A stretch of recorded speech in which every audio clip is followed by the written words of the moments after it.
言解如来真实义。All Buddhas and Bodhisattvas, Venerable Shenhua, Venerable Bhikshunis, all good known advisors of Amitabha. Chư Phật Bồ Tát, Sư Phụ, Sang人,各位比丘尼，各位善知识，阿弥陀佛。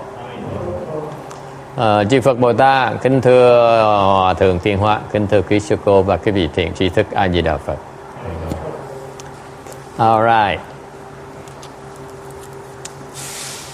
We welcome to our today is the 7th of August of 2011, lecturing in Rosemead on the Amitabha Sutra.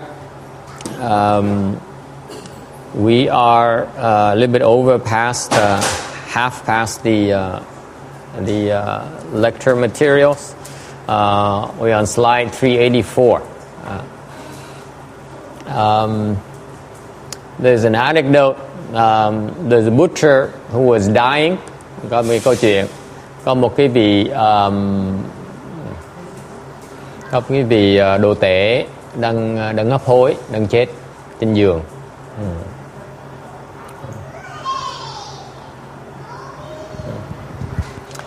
And you can see that the cattle he killed in his entire life, in his entire professional life, coming to claim his life. Cái chuyện dễ sợ lắm quý vị. Khi mà mình làm cái nghề đồ tể đó, mình làm nghề sát sinh đó, mình hại người ta đó để mình sinh sống đó, thì khi mình chết đó, người ta đòi mạng mình. Nghe dễ sợ lắm. You have to realize that when you have this kind of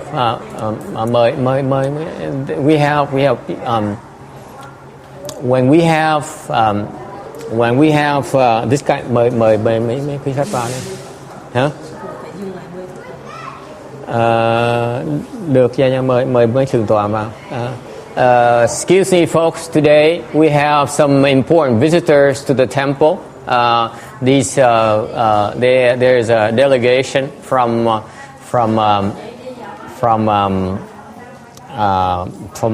another temple in Santa Ana in Bolsa, who came here on the occasion of the Ulambana to festival. They have to our temple to create affinities with us. Xin mời quý vị thượng tọa vào. And so can we suspend the lecture for we can start over again. Let's give these folks who came from far to some time. Okay? Yeah, raise the screen please. Xin mời quý thượng tọa cái Phật tử vào. Yeah.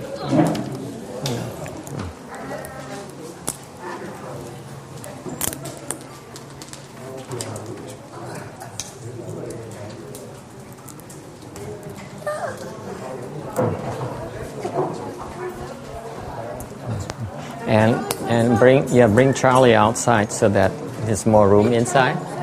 Okay.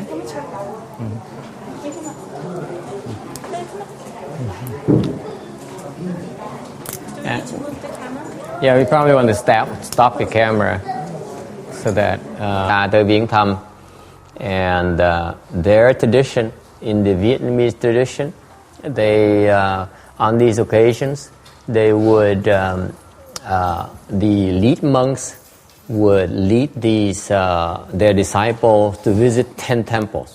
Cái truyền thống Việt Nam thì như vậy đó, là họ những cái dịp lễ như vậy đó, thì họ tổ chức một cái phái đi, một cái chuyến đi như vậy, họ tới viếng thăm 10 cái chỗ chùa khác nhau. So they create the tradition that you create affinities with 10 different temples. Họ tới họ viếng thăm 10 cái chùa khác nhau như vậy để mà trồng duyên với 10 cái chùa khác nhau. Để làm gì hả? What's the purpose? Bác biết không, bác Thân Hương? Quảng Ngân biết tại sao mình đi 10 chùa không? Anyone knows why they go 10 temples? That's what everyone does. Họ chuyên môn đi 10 chùa. They don't care. They just have to pick 10 temples. And to create blessings with 10 different temples, để tạo cái duyên với 10 cái chùa khác nhau. I think the rationale behind it is that you create affinities with the cultivators of the temples. Tôi nghĩ là truyền thống như vậy, ý nghĩa họ là muốn trồng cái duyên với những cái chùa, những người tu ở cái chùa khác nhau. Because if you cultivate, then the people who come to plant blessings with you will benefit from your cultivation. Tại sao như vậy? Tại cái truyền thống á, là họ tin rằng á, là nếu như cái người tu hành trong chùa mà tới mà cúng dường cho họ thì quý vị hưởng được cái sự tu hành của những người trong chùa. Okay? And so it's nice. So I apologize for the interruption. Tôi xin lỗi cái sự. Anyone translating for Ru Ching, please?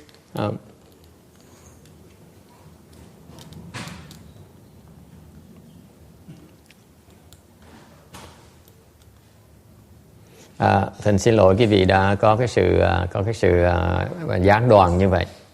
We are lecturing on the Amitabha Sutra. We are trying to explain to people our understanding of the Pureland Dharma door. Chúng tôi làm chuyện này là hy vọng là bỏ thời giờ ra để mà san sẻ với Phật tử, với những người trong muốn nghe đó, cái sự hiểu biết chúng tôi về cái pháp tịnh độ. Because it turns out to be one of the more important Dharma doors that will greatly benefit a lot of people. Tại vì cái pháp môn tịnh độ, cái pháp môn niệm Phật này, cái pháp môn mà nó làm lợi ích rất lớn cho rất nhiều người. And we are lecturing on the sutra here, đang giảng cái kinh này. The temple for you, for you who are like Vivian, who don't know about this, and I am glad that Vivian took the time to come and listen to the lecture here. Nhất ngày hôm nay có mấy người tới mà lần đầu tiên tới mà nghe giảng kinh ở đây, muốn hoan nghênh quý vị tới. Because this is what we do at our temple. Ở chùa này vậy đó, we cultivate, đang cố gắng tu hành.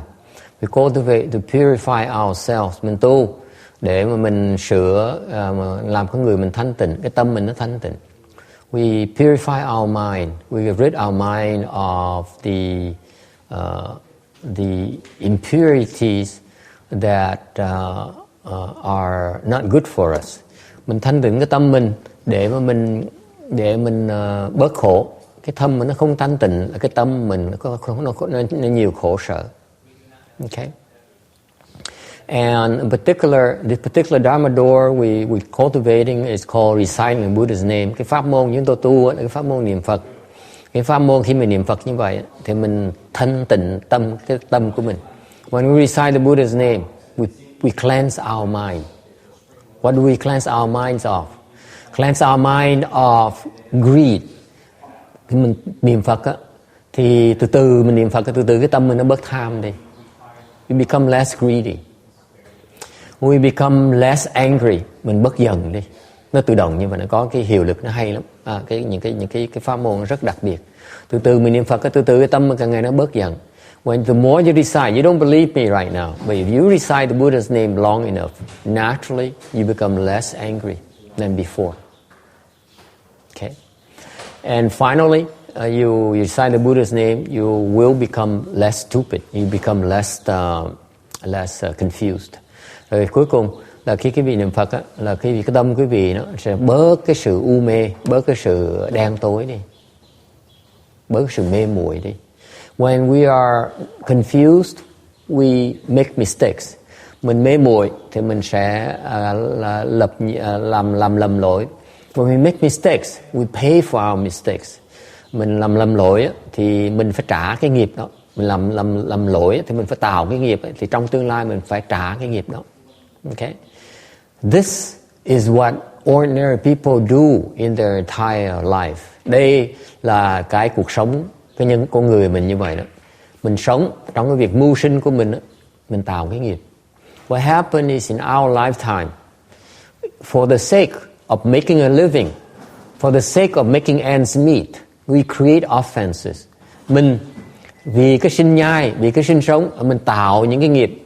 And this is an example, this slide here is an example of what happens to us, to this kind of person. Yeah.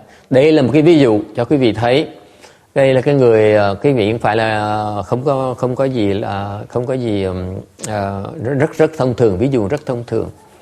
What happened is that there is a butcher who is agonized, who's dying. Có một cái vị đồ tể đang chết, đang hấp hối, sắp chết tới nơi rồi. As his entire life, he made a living by killing a lot of living beings. Cái người đồ tể này suốt đời ông là ông chuyên môn sinh nhai, ông nuôi cho vợ con ông, gia đình ông bằng cách là ông giết chúng sanh. He killed a lot of animals. Okay, and so when it's time for him to die, and the verge of dying, when he was about to die, he saw all these animals that he killed coming back and harass him, torment him. Okay. Thì lúc mình chết rồi thì ông mới thấy những cái súc sanh mà ông đã giết trong cuộc đời của ông giết bao nhiêu súc sanh đó. Bây giờ nó hiền nó lại, nó đòi mạng ông. Okay. You may not believe me right now. Có một số người chắc không tin tôi bây giờ đâu. Okay. It's okay. You don't need to believe me. Không cần phải tin. In the future, when it's time for you to die, nói trước quý vị nghe.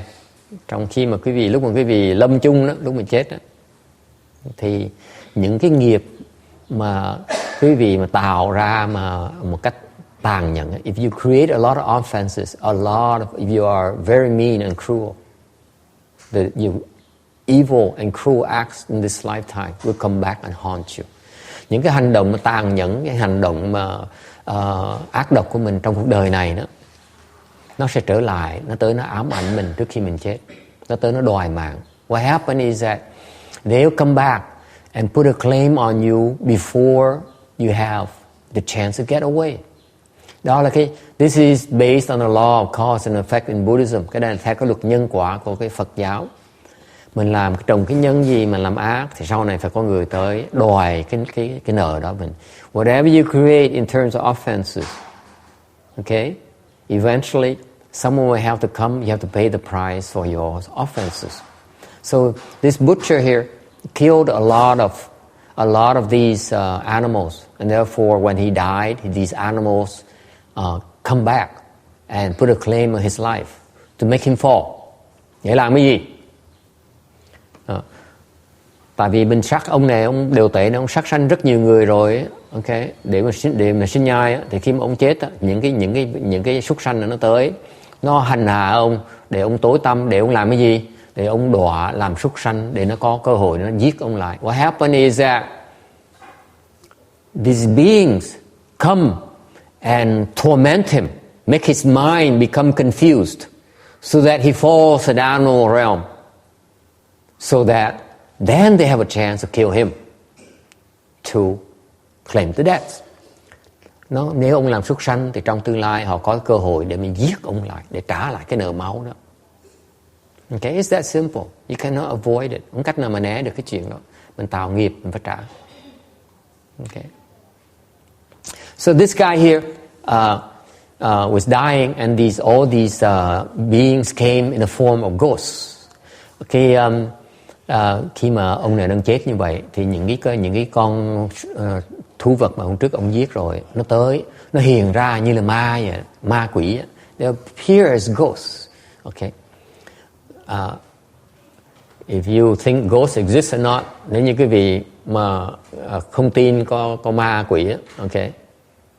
Who doesn't believe there's ghosts? Có ai không tin có ma quỷ? Raise your hands. You don't believe there are ghosts?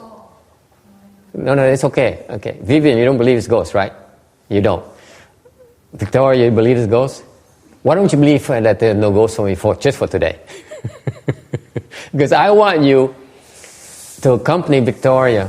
I will give you a proof. I want you to go, and you may not want to do this. I don't recommend this. You really are curious about proving that there are ghosts at all? I would advise you to go to the cemetery at night. Spend the night in the cemetery. Okay? chances are that you see some ghosts coming to keep you company. Tôi nói quý vị nghe, quý vị không tin có ma quỷ đó hả? Quý vị buổi tối đó tới cái nghĩa địa mà ở nghĩa địa một đêm, tôi cam đoan quý vị sẽ có ma quỷ tới viếng thăm quý vị ngay lập tức. Why is that? Because cemeteries are where the ghosts reside. This is where they are. This is their world. Quý vị vào cái nghĩa địa là cái thế giới của ma quỷ. Những người mà không tin ma quỷ dẫn họ vào nghĩa địa ban đêm sẽ thấy hết. You will see ghosts in cemeteries at night because that's when they come out to feed themselves. Lúc đó là nó đi chơi, nó đi ăn uống. Giống như mình vậy. This is what happens to us at night. Vivian goes out to the bars and the restaurants, to her restaurants, and enjoy herself. The ghosts do the exact same thing at night. They come out to feed, to go eat and enjoy themselves. This is when that's why they get together and have a party at the cemetery. Thành ra những cái tụi ma quỷ đó buổi tối đó, nó tới nghĩa địa, nó mở party ra, nó nhảy uống, nó nhảy đầm, nó ăn uống với nhau. Okay, guarantee it. You go there at night, you will see it. I tell you why I don't recommend you go there. Tại vì tôi nói quý vị nghe, tôi khuyên quý vị không nên tới nghĩa địa ban đêm vì vậy như vậy này. Because what happens when I was in Taiwan several years ago, 10 năm trước khi mà tôi qua Đài Loan, tôi học tiếng Tàu, học tiếng Tàu bên kia, học giới bên kia. I was staying at this temple, ở một cái chùa này, okay. And one day the Hershang chùa hòa thượng Tình Hạnh, ngài mới kêu một cái người đệ tử, một cái người thầy người Tàu. He presented me, introduced me to this Taiwanese monk. So I talked to him. I said, "Where are you from?" Tôi hỏi nói chuyện với ông này, nói là thầy ở đâu tới. Ông mới kể với tôi là ông mới từ cái nghĩa địa tới. He told me he came from the cemetery. I said, cemetery? I don't know any temple by the name of cemetery. Khi mà tôi nghe cái nghĩa địa, tôi sao Đài Loan sao kỳ dữ, đặt tên cái chùa nghĩa địa xong rồi. So there is a temple called cemetery. I said, no, it's no temple called cemetery. I live in cemetery. Ông nói không có chùa nào tên là nghĩa địa đó. Cái chỗ tôi ở là nghĩa địa. And I said, how long have you been staying there? Nó nói ở lâu rồi. Why do you stay there? Hỏi tại sao thầy ở đó gì? He says, he cannot get along with people at the temple. He found that he needed a place to stay. So he go to the cemetery, the main building, where at night no one there. So he lives in that building. Ông thầy cũng nói là mấy cái nghĩa địa đó, nó có một cái gian nhà mà họ làm lễ đó, họ để mấy quan tài đó. Ban đêm không có ai đó hết đó. Thì ban ngày ông ra, ông đi khất thực ở ban ngày, ông xin tiền, ông xin đồ ăn. Xong buổi tối ông về đó ông ngủ. So at night, during the day he goes out for his alms bowls, begging for money and food. And in the evening he goes back to that building in the cemetery to stay the night. And that's what he does for a few years. Ông làm như vậy cả mấy năm trời rồi. Okay? And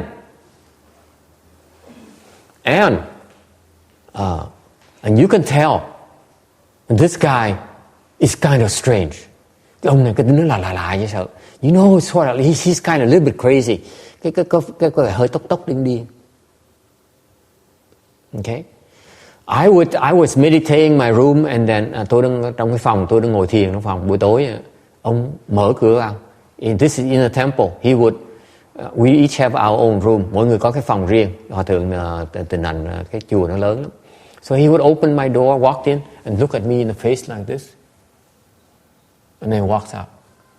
Ông mở cửa vào, ông nhìn, ông nhìn ngay sát mặt, ngay lỗ mũi đụng nhau được là ông nhìn đi nhìn xuống, quay mình ở sau, ông đi ra, không nói một tiếng nữa, never said a word. And then the following day he comes back, tối hôm sau ông trở lại, he said, what are you doing? Ông nói bây giờ ông nói chuyện, ông nói, thầy đang làm gì? Nói tôi đang thiền.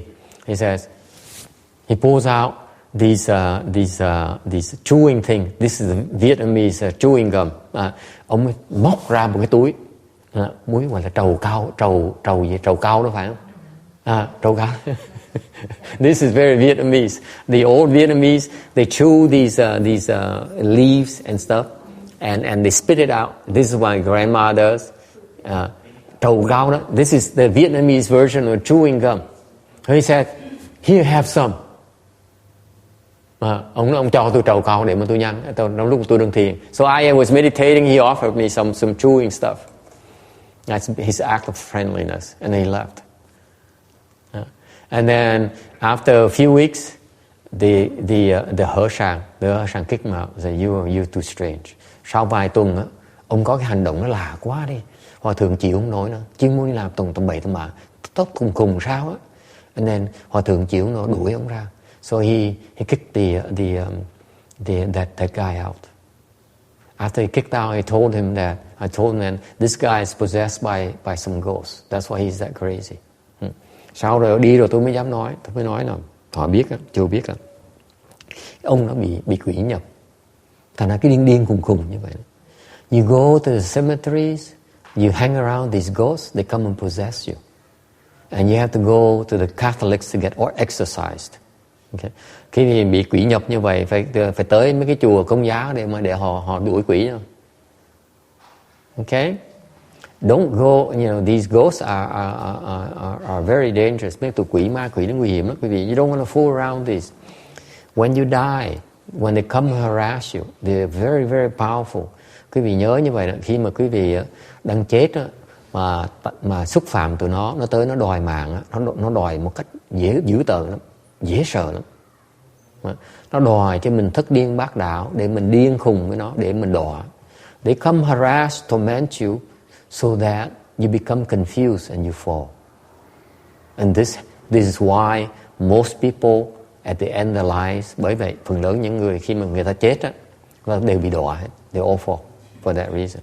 Because all these creditors, những cái người mình nợ đó trong cuộc đời này đó, and prior lives, và đời trước nữa, họ đòi. Okay, and this is what the Buddhists have a leg up on others. Bởi vậy cái người Phật tử người ta có biết cái chuyện này hơn người thường, ở chỗ là biết rằng là có cái gọi là nhân, có cái quả. Because the Buddhists understand there's something called cause and effect. Okay, if you create offenses, you harm others, you will be harmed. There's no two ways about it. Người Phật tử biết cái rõ ràng lắm. Là nếu mình hại người ta sẽ hại mình. See, this is why I allow the dogs to go to the Buddha hall, because I don't want to stop the dogs even to come to the Buddha hall. Because if I do, in the future, he'll come and stop me from coming to the Buddha hall. Cái vì để ý chứ coi. Đừng có tưởng tôi dạy đâu. Tôi ngay con chó, tôi không cản nó vào cái phòng Phật điện. Tại sao? Tại tôi sợ trong tương lai tôi cản con chó này, trong tương lai nó tới nó cản tôi, không cho tôi vào Phật điện. Chứ không phải tôi khờ đâu. Okay? There's cause and effect. Whatever you do, there's a consequences. Bất cứ mình làm cái gì, nó có một cái hậu quả hết. Okay? If Vivian, you take a class in physics, you see, bây giờ nó quẹt cái Phật điện của tôi không dám đụng nó nữa. See, even as a monk, I don't dare touch the dog because I know I create offenses against him. I have to pay. Okay? Thành ra cái người mà hiểu Phật giáo, cái nhân quả, mình cẩn thận lắm. Mình né, mình tạo nghiệp, mình tránh cái chuyện tạo nghiệp. Ngay con chó tôi không dám đụng nó nữa, tại mình biết là mình đụng nó trong tương lai nó tới, nó đòi mình lại, mình không có dạy, mình né hết, mình né được bao nhiêu mình né bấy nhiêu. Thì cho nó quẹt, cùng cho nó quẹt, bữa nào có người khác tới chùi cái hút lông thôi, cái gì đâu mà sợ. If you take a class in physics, one of the fundamentals you learn about physics is force equals reaction. Quý vị tới học một cái lớp vật lý á, okay, thì có cái nói là một cái lực á, nó bằng cái phản ứng. That is the law of cause and effect right there. Cái đó là cái luật nhân quả ngay ở đó. Người khoa học gia nó mới hiểu cái luật đó, luật nhân quả đó. Mình đánh người ta thì đụng mà người ta như vậy thì có một cái lực nó đánh lại cái tay mình. Gọi là cái lực nó bằng cái phản ứng, mình tránh được. It happens immediately as you hit this thing here. Okay, there's a force that hits your arm that breaks it. Mình đánh một cái thì có một cái lực nó đánh lại cái người mình ngay lập tức. It's called Cause and effect immediately. Okay? You cannot avoid it. Không cách nào mà né được cái đó hết. That's a fact of life. Same thing. You create offenses, okay? You will have to pay for the consequences if you haven't paid already. Okay. So, this guy here saw all these ghosts coming. Terrifying experience. Quý vị bây giờ còn khỏe mạnh, chưa biết sợ là gì. Lúc chết, đó nó dễ sợ lắm. Tụi nó tới, nó kinh hoàng, nó dữ tợn, nó ghê gớm dễ sợ. Right now you're safe. You don't have to face them yet. When you die, that's when these ghosts come. They are terrifying. It's very scary. Let me tell you. Let me tell you, it happened to my grandma. Ngay bà ngoại tôi cũng vậy. Trước khi mình chết, when she was dying, the doctor gave up on her. Lúc mà bà ngoại tôi bà chết thì là bác sĩ nói là chết tới nơi rồi, không còn bao lâu nữa. And so we told her to recite the Buddha's name, khuyên bà niệm Phật. Because she recited the Buddha's name day and night. Trước khi mà chết là mười mấy năm trời chỉ niệm Phật, đi chùa niệm Phật thôi. She used to go to the temple for 10-15 years and recite the Buddha's name day and night. When she was dying, we told her, we reminded her to recite the Buddha's name. Lúc mà cách đây lâu rồi bà chết thì nhắc bà phải niệm Phật đi. And she was so frightened that she could not even recite the Buddha's name. Lúc đó nó quỷ nó tới, nó ám bà, nó sợ, nó làm bà sợ nữa, bà cứng đơ luôn, bà niệm Phật không nổi nữa luôn. Dễ sợ như vậy. It's that terrifying. Okay? All right, you don't have to believe me. When it's time for you to go, then you just remember I told you so. Quý vị bây giờ không tin tôi, bữa nào lúc quý vị đi nó xảy ra rồi nói trước quý vị là thầy đã báo trước, mà bây giờ trễ ráng mà chịu. Lucky for this guy, he was frightened and he asked his wife for help. Ông này ông hên lắm, ông mới yêu cầu cứu vợ mình. And the wife happened to believe in Buddhism, so she asked some monks for advices. Cái bà cũng may mắn, bà tin về Phật giáo nên bà tới mấy chùa bà xin cầu cứu. And the monks informed him that when the monks heard that this guy was a butcher, mấy thầy mà khi nghe tin ông này đó làm đồ tể thì ông biết ngay là cái nghiệp nó tới, nghiệp nặng. They realize his karmic debts are very heavy, and therefore the only way they're going to help him, the quickest way is to recite the Buddha's name. Khuyên họ là cách duy nhất mà cứu được trường hợp này nó nặng như vậy thì cầu niệm Phật thôi. So this guy here was told, the butcher was told to recite the Buddha's name.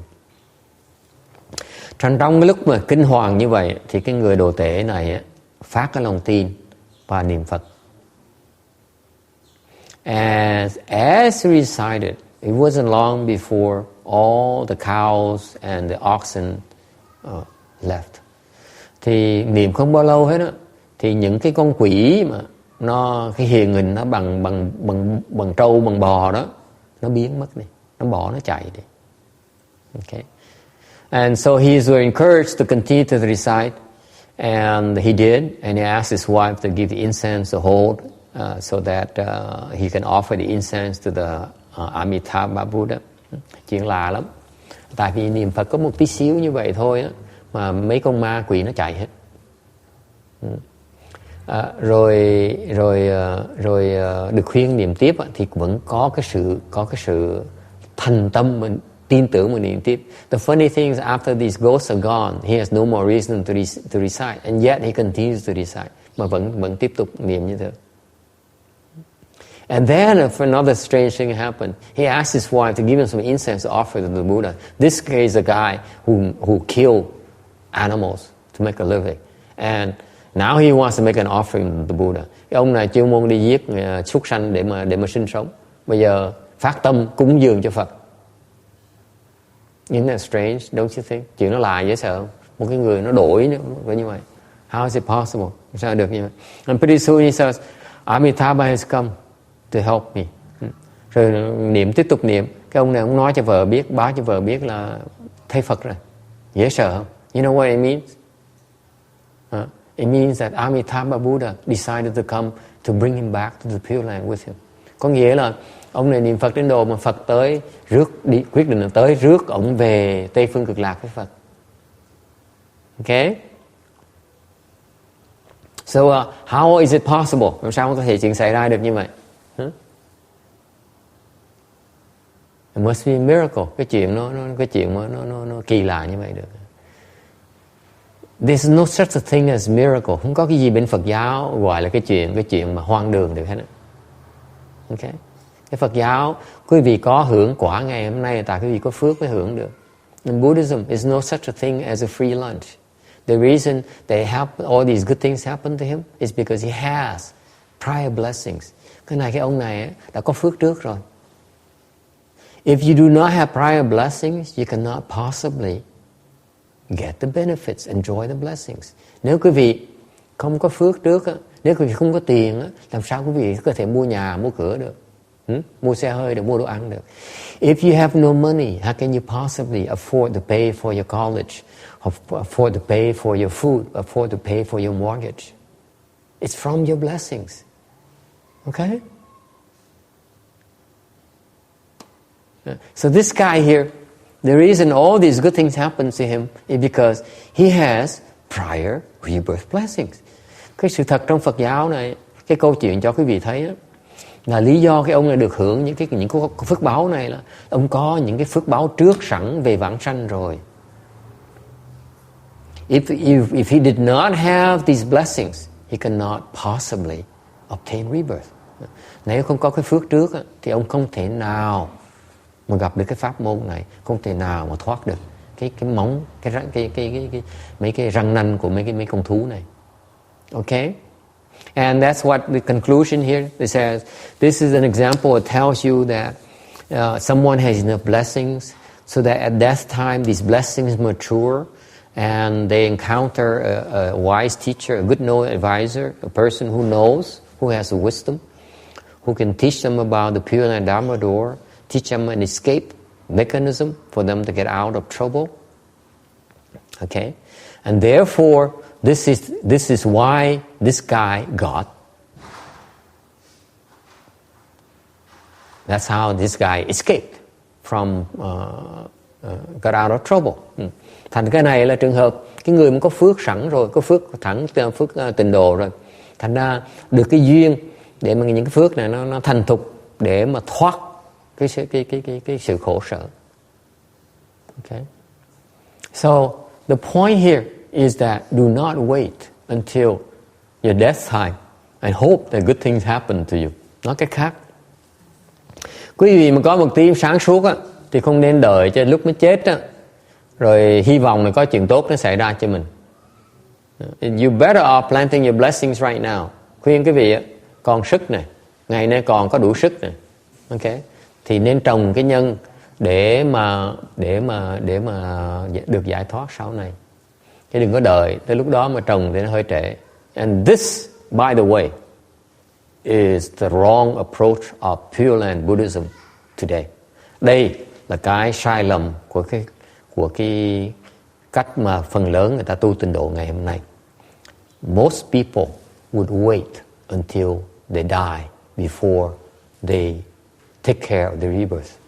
Phần lớn những người tu pháp tịnh độ ngoài kia đó, họ thường họ đợi cho khi mà chết rồi mới bắt đầu nhờ thầy với mấy cái cô dùng cái pháp để mà giúp họ vãng sanh. They then wait until you die, until they die, then they go to the temple and ask for help. Okay? It's too late. Lúc đó thì hơi trễ rồi. Okay? All right. Any questions? Ai thắc mắc gì không?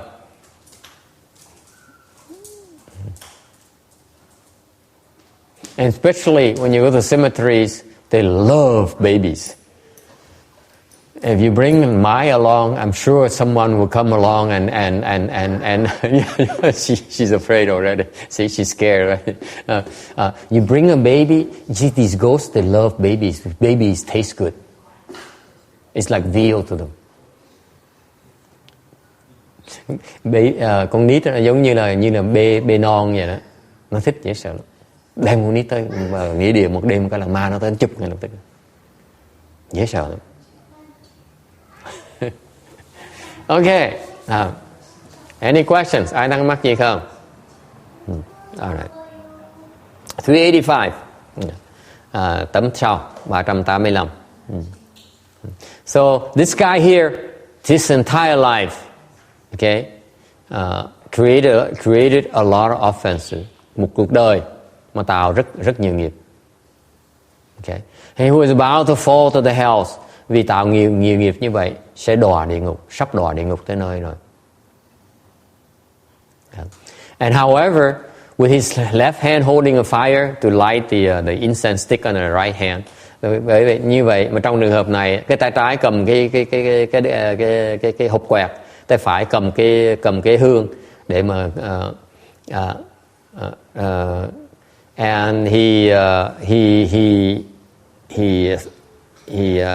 wanted, he's mindful, he thinks of the Amitabha. Rồi lúc này là tưởng niệm tới Phật A Di Đà, cái hồng danh của Phật. And about within 10 recitation, niệm có 10 lần thôi. He says the Buddha came with a lotus flower to greet him. Thì khi mà quý vị mà sắp được vãng sanh rồi á, mà Phật tới báo cho quý vị biết, Phật đem một cái hoa sen tới.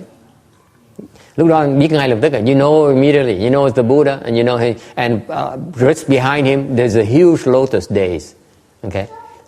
Phật tới á, mình nhận ra được Phật đẹp dễ sợ. Xong Phật đem cầm tay, còn đem theo sau lưng của Phật có cái ngôi sen nữa, có cái hoa sen, a huge lotus by the way. Okay. Thành ra cái chỗ đó là mình đi lên, mình cái hoa sen của mình đó, this is where you're going to be born in a Western Bliss Pureland. Thành ra mình lên cái hoa sen đó, mình ngồi trên hoa sen đó, mình trở về, được bay, lập tức bay về Tây Phương Cực Lạc. Instantaneously you'll be born in Western Bliss Pureland. Cái này là cái Phật lực. This is the power of the Buddha. You hop on the lotus flower, lotus days, and you're born in the Pure Land immediately. Okay? And that's how it came about. Thành nhờ cái này, nhờ cái phước đó mới được vãng sanh như vậy. Okay? Alright. Any questions? Ai thắc mắc gì không? This is the Asian Buddhist secret. Cái này là cái bí mật mà người bên Á Đông người ta biết. Because even a lot of Buddhists they don't know about, they don't believe.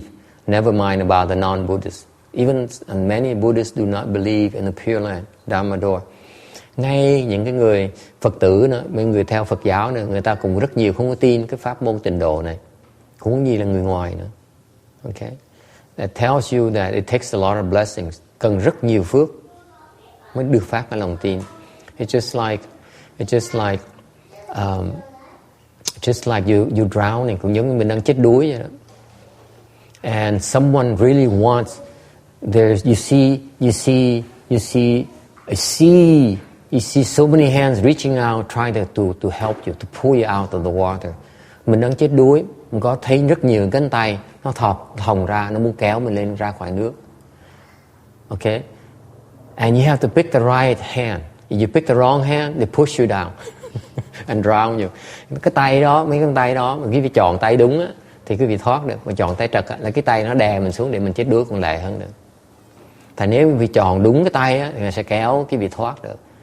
So if you reach for the right hand will pull you off the water to safety. That hand is a Pure Land. Cái tay đó giống như Phật vậy đó. Mình niệm Phật, Phật tới mình cầm kéo mình ra thoát cái khổ. That hand is like the Buddha coming to pull you out of trouble and bring you to safety. Okay? Now, it's up to you. Cái này là cái sự quyết định của quý vị. No one is forcing you to believe it. Không ai bắt quý vị tin hết đó. No one is forcing you to ask for help. Không ai bắt quý vị cầu cứu hết đó. If you don't realize you're drowning, then never mind about asking for the Buddha's help. Nếu quý vị ngay cái cá nhân mình không thấy mình đang chết đuối nữa, thì làm sao mà biết cầu cứu được? And once you realize you're drowning, you don't have you're in big trouble, and you don't know which hand to ask, to pick. Lúc mà mình biết mình đã chết đuối nữa, mình chưa chắc mình biết chọn bằng tay nào nữa. Nó khó như vậy nữa. That's how difficult it is. And that's why it's so important that you need to accrue your blessings so that when the time comes when you're in trouble, you have enough blessings like this butcher here, who his entire life created offenses. Thành cái chuyện phước báo nó quan trọng hơn quý vị tưởng tượng. Tại như cái ví dụ này, cái người đồ tể này suốt đời là chỉ làm hại người ta thôi, chỉ loạn tạo nghiệp thôi. Mà lúc mình chết đáng lý phải đọa, thì nhờ cái phước đó mới được thoát. And yet he's supposed to fall to the hells, he's supposed to drown, and yet he was saved. Okay? All right. Now, I know that some of you are not convinced. Tôi biết là nhiều người không tin như vậy. But that's okay. It's your drowning, it's not mine. Mỗi người tự chết đuối với nhau. Mình phải tự chọn đấy. Okay? All right. Any questions? Comments?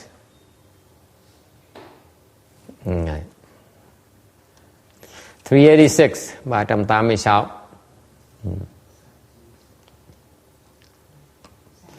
In order to obtain rebirth, muốn đi vãng sanh, thì quý vị phải biết niệm Phật. You have to decide, you have to want to obtain rebirth.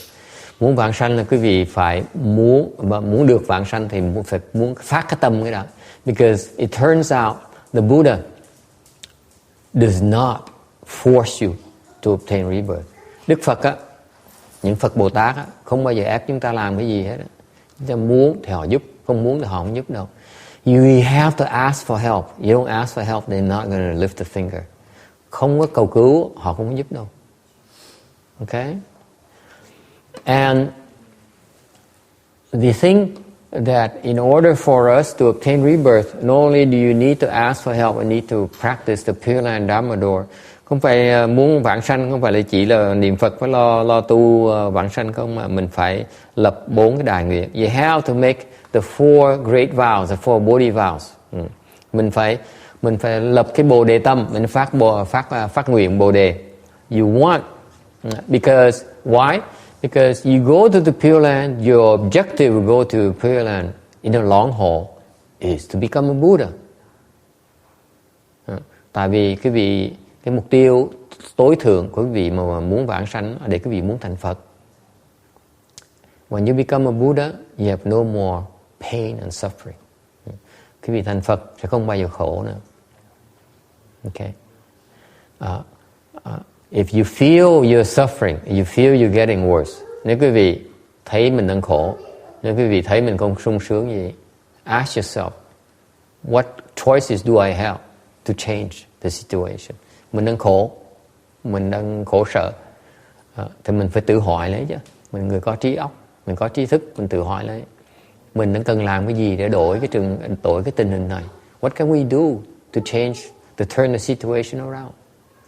I submit to you that one of the way, that surefire way, is if you somehow manage to become a Buddha, then you have no more suffering. Okay? Một cách mà chắc ăn nhất là quý vị đang khổ sợ đó, thì chỉ cần kiếm cách mà thành Phật sớm thì sẽ hết khổ sợ. Because the Buddha is very happy. Tại vì Phật không biết khổ là cái gì hết. Okay? And this Pureland Dharma door here is very important. You keep on reciting the Buddha's name, and each recitation eliminates a lot of these errant thoughts you have inside of your brains. Là cái vị phát Bồ đề tâm rồi, muốn thành Phật rồi, sau đó thì nên tốt nhất, lẹ nhất muốn thành tục những cái chủng từ tốt đó, thì nên niệm Phật. Tại vì niệm Phật như vậy thì quý vị sẽ bớt cái vọng tưởng trong đầu đó, những cái tư tưởng mà nó loạn xạ trong đầu mình, càng ngày nó càng bớt. Okay. So if you recite the Buddha's name, the more you recite, the less false thinking you have, And the less false thinking you have, the less offenses you create. Quý vị cần bớt cái vọng tưởng thì cần bớt tạo nghiệp. Tại cái nghiệp quý vị tạo là từ những cái tư tưởng tầm bậy nó xuất ra. All your offenses arise from your bad thoughts. Okay? Any questions? Ai thắc mắc gì không?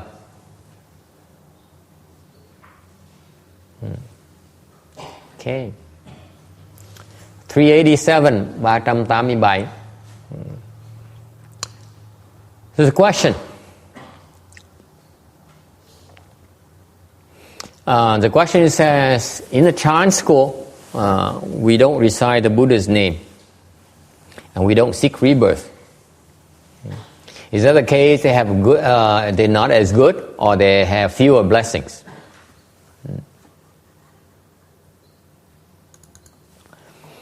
Thì có cái câu hỏi là Tịnh Độ Tông là họ không có chủ trương là không có niệm Phật, họ không có cầu vãng sanh. Thì có nghĩa là có lẽ là đó là tại vì họ như vậy là họ là không có được tốt bằng, không có thiện bằng, hoặc là họ ít phước hơn, hay là sao? The Chan school, meaning is the school, one of the Buddhist approaches, schools that teaches, that emphasizes meditation. Cái thiền tông á, là chuyên môn chú trọng về cái thiền. The objective with the Chan school is to become enlightened in this lifetime. Những người ta thiền á, người thiền sinh á, phần lớn họ thiền tại vì mục tiêu cuối cùng của họ là họ muốn được giác ngộ cái đời này. Okay? And the overwhelming majority of them do not get enlightened. Vì sự thật á, những cái người mà thiền á, đa số những người thiền á, đều không giác ngộ kiếp này đâu. It's very difficult. Okay. So the question here is that for these people who practice meditation and they somehow don't believe in reciting Buddha's name, don't believe in an escape route like seeking rebirth. Why is that? Is it because they're not as good as other people, or is it a case where they don't have blessings? Thì mới hỏi là những cái người thiền sinh đó, người ta nhất định không chịu niệm Phật, người ta không có cầu vãng sanh, thì như vậy có nghĩa là tại vì họ thiếu phước, hoặc là tại vì họ không đủ thiện, hay là sao? The answer here is that if you meditate, nếu quý vị thiền, you sit there and cross your legs, ngồi đó mà thiền, ngồi mà xếp bằng đó, okay. And if you cross your legs, and then you realize how difficult it is. Cái vị mà xếp bằng mà các vị thấy nó khó chừng nào. Yeah. The legs hurt. Xếp bằng mà cái chân nó đau dễ sợ lắm. Okay. And it hurts a lot. Nó đau không thể tưởng được. Okay. And you cannot keep your legs crossed. Đau quá mình phải xả cái chân ra. Không thể nào mà xếp bằng được nữa. Okay. And that tells you how difficult it is. Okay. Right there. Even crossing your legs, you can't take crossing your legs. And you expect to be enlightened. Cái vị nghĩ chứ quay, nó đâu có dễ như vậy. Nồi xếp bằng không, chân nó đau đã chịu không nổi rồi. Mà sao đòi giác ngộ? You know what enlightenment means? Cái vị biết mà giác ngộ nghĩa là sao? The leg pains do not bother you anymore. Một cái điều kiện của giác ngộ, chân cái vị đau, cái vị không có phiền não. You don't wiggle. Chân đau không có nhúc nhích. Okay. If your legs hurt and you wiggle and then you go like this, which I do sometimes, cái vì chân nó đau nhúc nhích xong rồi xả chân ra một tí như vậy, như tôi làm, tôi làm như để chân nó bớt đau. Thì see, I pretend to do this to release the pain a little bit, and then I go back. Okay. Then you cannot be enlightened. Chân mà đau mà phải xả như vậy, không cách nào mình giác ngộ được hết. You're so attached to pain, vẫn còn chấp vào cái đau. Thì làm sao mà giác ngộ được? If you're so attached to pain, you're confused. Nếu quý vị thấy cái đau mà chấp vào cái đau khó chịu, you dislike pain, you're so attached to comfort. Quý vị nghĩ chứ quay, mình mình ghét cái đau tại mình thích cái thoải mái. Mình thích thoải mái, có gì hay ho đâu. You're so attached to comfort. What's so great about it? You're so confused. You're so confused about comfort and discomfort. Cái vị chấp trước vào cái thoải mái với cái khó chịu. You enlighten, you're not attached to neither comfort nor discomfort. Cái người giác ngộ như vậy này, người ta không chấp vào cái khó chịu mà cũng không chấp vào cái dễ chịu, mới gọi là giác ngộ được. That's how you become enlightened. So it takes doing, it takes a lot of practice. And quý vị muốn giác ngộ là phải tập rất lâu. You learn to face your discomfort. Quý vị phải ngồi, phải chịu đựng cái đau của mình. Okay? That's the first thing you need to learn to do. You need to have to be strong enough mentally to be able to sit there and endure the discomfort.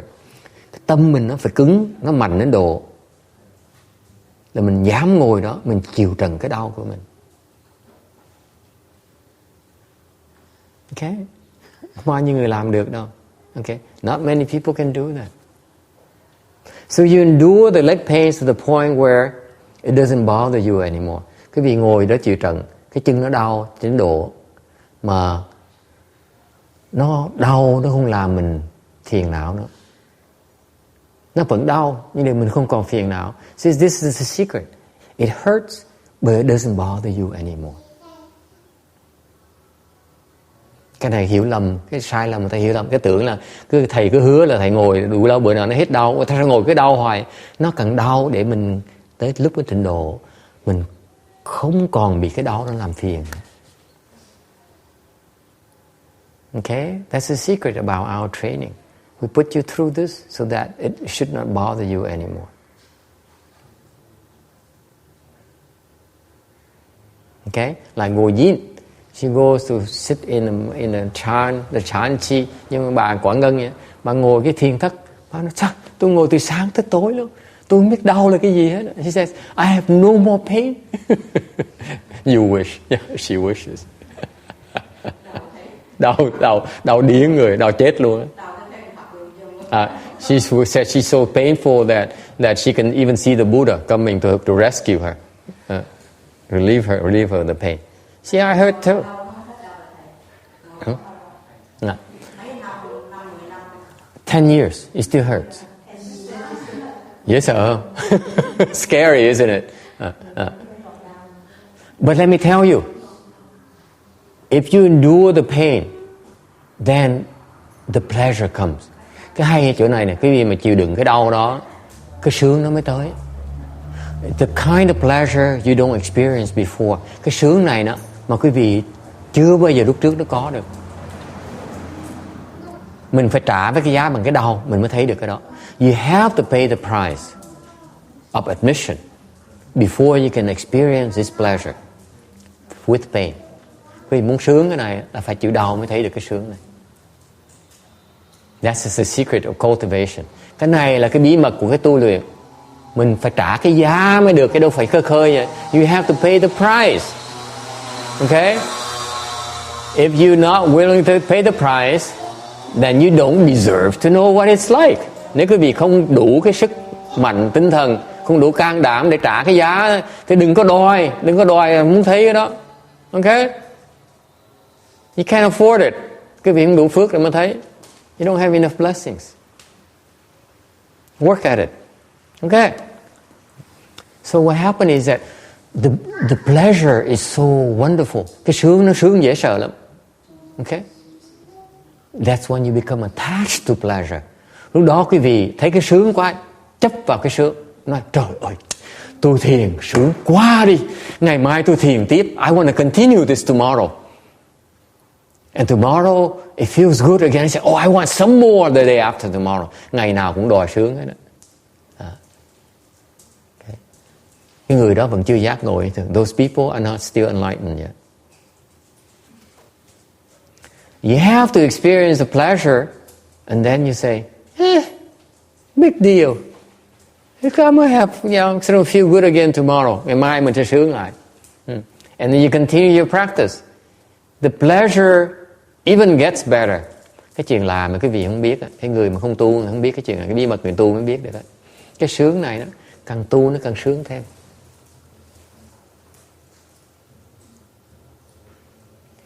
The more you cultivate, the more the pleasure increases. This is why people cultivate. Vậy người ta mới tu. Don't think cultivators are stupid. Đừng có nghĩ người tu hay là người dốt nát. Người ta tu tại vì càng ngày ta càng sướng. They cultivate because they feel better. The pleasure increases. And so does the pain.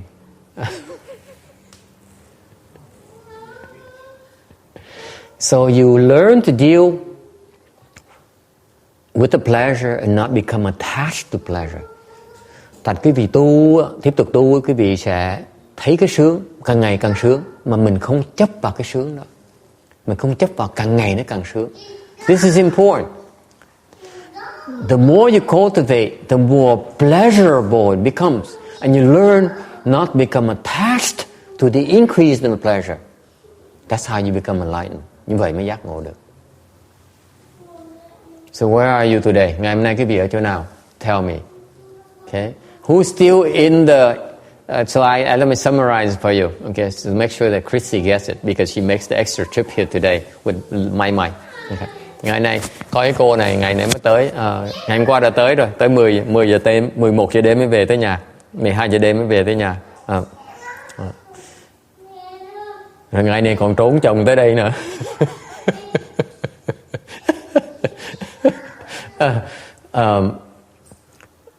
Thành nói cho cô biết là nó có nhiều cái giai đoạn. First of all, okay, when you cultivate, you need to endure the discomfort. Là cái tu đầu tiên hết, giai đoạn đầu tiên là phải chịu đựng cái khó chịu, cái đau đớn. Second phase is that once you endure it long enough, it becomes very pleasurable. Khi quý vị mà chịu đựng đủ đau rồi thì nó rất là sướng. Okay? When it hurts, your natural reaction is just stop, make it go away. You have to resist that. Lúc nó đau, mình khó chịu, mình không muốn nó ngừng lập tức. Thì cái việc đầu tiên hết của mình là mình kháng cự lại cái muốn nó không đau. So the first phase is you learn to resist the temptation to make a wish. You're wishing to make it go away. Lúc nó đau, mình kháng cự lại, không muốn nó ngừng đau. Nó khó như vậy. That's how difficult it is to become enlightened. Nó khó mà giác ngộ như vậy. Tại lúc mình đau á, mình không được như Quảng Ngân, không được muốn cái đau nó ngừng lại. Mình chấp nhận cái đau. You learn to accept it and not let it bother you. Chấp cho nó đau. How do you learn to accept it? By not moving. Mình làm sao mình chấp nhận cái đau bây giờ? Nó đau, mình ngồi như tảng đá vậy, không có đụng đậy hết. Okay? And then the second phase, you experience pleasure. Cái giai đoạn thứ nhì, quý vị sung sướng dễ sợ lắm. Càng ngày nó càng sung sướng thêm nữa. The more you cultivate, the more the higher level you increases, the more pleasure it becomes. In contrast to all the sensual pleasure, ngược lại, những cái lạc thú của cái thế gian này đó, whether it's eating, lạc thú chẳng hạn như ăn uống, whether it's drinking hoặc là uống rượu, hoặc là whether it's sleeping hoặc là ngủ, whether it's sex hoặc là cái tình dục, okay, whether it's clothes hoặc là áo quần, whether it's your friends hoặc có thể bạn bè mình, okay, all those has a limit. Tất cả những cái dục lạc mình có trong cái thế gian này, nó có một cái mức nào đó thôi, nó ngừng lại, không thể nào hơn được. Whereas the cultivation, pleasure from cultivation is limitless. Ngược lại, cái lạc thú mà cái tu hành đó, nó vô tận.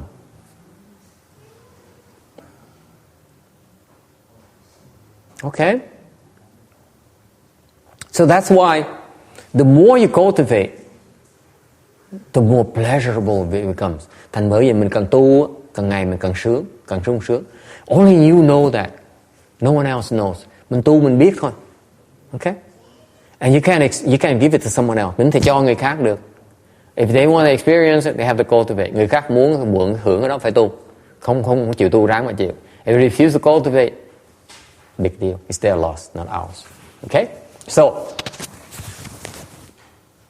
So when you experience this pleasure, you need to learn to not become attached to the increase in the pleasure. Thành khi cái vị tu mà càng ngày càng thấy sung sướng thì mình tập cái thói là mình kháng cự lại cái lòng tham lam của cái sướng đó, muốn sướng hơn nữa. It's very tricky. Think about it. Okay, like for example, yesterday is funny experience. Funny, one of my disciples, her son, who was chasing after a girl, twice his age, older and much taller than him. She says, "My mom, she starves me to death." Ngày hôm qua tôi kể chuyện này, có cái nhóc ở trong chùa này 5 tuổi, nó gặp cái cô kia trẻ, nó cao hơn nó đứng tới ngực của cô, mà gặp cô một cái là đi cua cổ. nhỏ nó học hay, sao học nghề hay, sợ. Nó gặp nó nói là, cô biết không, mẹ của tôi hả, bỏ đói tôi. And so this girl here is so naive. Cái cô này còn trẻ, mới chừng này thôi, thấy tội nghiệp quá. So she got some food and to spoon fed him. Thế cô lập tập đi kiếm mấy cái tô súp để mà đút cho nhỏ nó ăn. Nhỏ nó ăn khói vậy sao? The guy who was shaking his legs, said, "Oh, this is life. This is a good life." And then he tells her, nghe con nói nữa, cô biết không? Tôi ăn á, mà mẹ tôi á, mà tôi ăn mà nửa chừng nhưng mà tôi bỏ là mẹ tôi giận dễ sợ lắm. Để cho bắt cổ đút cho hết cái tô đó luôn. That's my disciple, by the way. Nó là đệ tử của tôi đó. Nó xong nó khôn, nó còn nói nữa là cô có biết không? Chị có biết không? Hay là em á, tôi không biết em là chị. Nó người nó nói tiếng Anh với nhau, nên biết nó anh xin anh hay em chưa nữa. Nó nói cô có biết không? Cô biết không? Tôi ăn mà lưng chừng như vậy mà tôi bỏ mứa như vậy là mẹ tôi giận lắm. Tại để cho cô phải đút hết cả cái tô súp cho nó ăn cho nó sướng nữa. Xong rồi con mẹ nó nghe một cái lần tới hỏi mẹ nó, tại sao cô mà bỏ đói con cô kỳ cục vậy? Con nhỏ mẹ nó giận rồi, mặt nó xám xịt. And so the young lady came and sought out the boy's mother and said, why do you starve him to death? And the mother was so upset, her face is all gray. And this is a case of someone. This is a typical case of someone, okay, not being able to take the discomfort. Đây là cái ví dụ cho quý vị thấy, khi mình khổ đó, mình muốn cái khổ nó ngừng, mình chịu không nổi. So you can tell this person is not enlightened yet. Biết rõ ràng cái người này vẫn chưa giác ngộ nữa. Mới nói con câu nó xám mặt ngay lập tức. Just someone criticizes you and you can't take it. You feel like killing them. Okay, not enlightened. Cái người này chắc chắn quý vị, tôi cam đoan quý vị, cái người này chưa giác ngộ. Okay, it takes a lot. It's not that easy, folks. Đừng có tưởng giác ngộ nó dễ đâu, thử thách nhiều lắm. You endure a lot of tests. Okay, all right. So anyway, so if you meditate, những cái vị thiền, and you work hard at it, nếu cái việc mà thiền mà cố gắng mà tu như vậy, you have the chance to end your own birth and death. Quý vị có cái cơ hội để mà liễu sanh tử, meaning that you can live as long as you want and you can die anytime you want. Liễu sanh tử nghĩa là sao? Quý vị có thể chết lúc nào cũng được, và muốn sống bao lâu cũng được. You beyond birth and death. Quý vị không còn lòi vào cái vòng sanh tử nữa, mình tự quyết định lấy. Okay, and that's so the answer here is that if you meditate to the point where you end your birth and death, nếu quý vị, bởi cái trả lời câu này nói là nếu như quý vị muốn thiền tới trình độ mà quý vị có thể liễu sanh tử thì nên thiền, then you should meditate. However, if you meditate and you cannot expect to end your birth and death, you're going to be in big trouble. Tại nếu như quý vị thiền mà không có thể liễu cái sanh tử mình được á, có nghĩa là trong tương lai quý vị sẽ bị đọa, quý vị không có thoát được đâu, không có dễ dàng đâu. Nếu như vậy thì nên niệm Phật. In that case, you better off reciting Buddha's name. Okay? Because the Chan patriarchs, thì cái vị tổ sư Thiền Tông đó, nói một câu, ngài Vĩnh Minh Thọ đó, the patriarch Dụng Miễn Sho, he says, if you do chant, you meditate without reciting Buddha's name, chant without Pureland. Nói câu nổi tiếng lắm, nói là thiền mà không có tịnh độ á. Okay, 9 out of 10 will get lost. Nếu quý vị thiền mà không có tu niệm Phật á, là 9 người trong 10 người sẽ bị lạc đường. In particular, this is a scary part about this thing. Cái chuyện này chuyện dễ sợ nhất là khi quý vị đi lạc đường như vậy, cái cảnh giới âm đó, cảnh giới âm có nghĩa là ma quỷ nó hiện ra. What it means by what is meant by the yin state is that the ghosts and the spirits and the demons come to harass you. Nó tới, ma quỷ nó tới, nó hành hạ mình. Okay? And they're very powerful. Những cái tụi ma quỷ này nó rất là mạnh. Nó rất là ác. Not only are they powerful, they're extremely evil. And when they come, they have a way of confusing you. Nó có đủ cái thần lực để nó làm chúng ta mê muội. Look at that this way. Nói cái gì nghe? Đừng nói chuyện xa vời. Don't think it's theory. Khi về tới cái chùa này, tâm nó lắng xuống, đúng không? You come to the temple, your mind quiets down, doesn't it? Khi về tới chùa này, cái tâm nó lắng xuống, đúng không? A little bit more quiet than at home. Tới chùa này, cái tâm nó lắng hơn ở nhà một tí. Is that correct? Raise your hand, let me see. Giơ tay tôi coi nữa. Only 2 people, 3. Okay.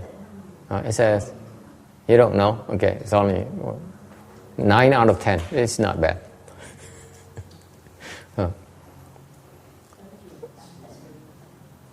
You go to the cemetery, you have the exact opposite effect. Quý vị tới cái nghĩa địa đó, cái ảnh hưởng nó ngược lại.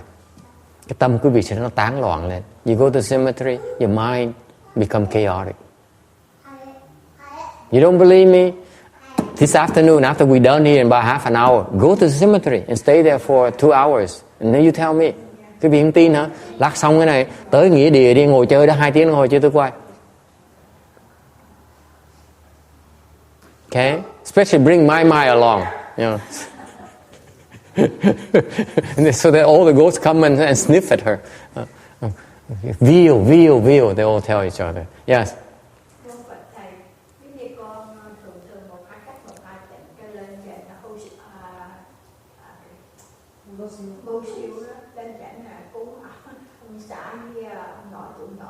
Nhưng mà không có cảm giác, lúc nào cũng lên chạy ngồi 1-2 tiếng niệm Phật gì không có cảm giác gì hết.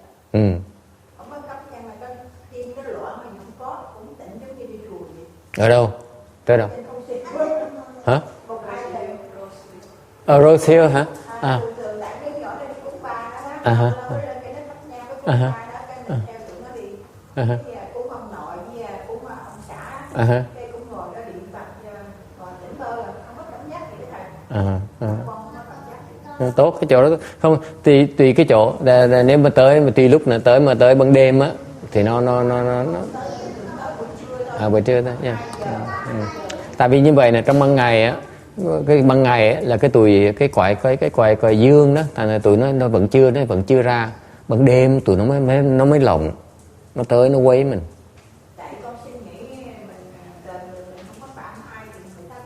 Đúng rồi, người ta không phạm mình, nhưng đều lúc mà nhiều khi chẳng hạn như bắt tới ban đêm nó mở party, nhưng mình ngồi mình giảng kinh bên này, bên kia nó mở party, bên kia nó uống rượu, nó hát, nó bật nhạc này nọ, mình cũng chịu thôi. Tại vì cái lúc nó làm như vậy, nó tán loạn mình thôi. thành tùy lúc á. Sao?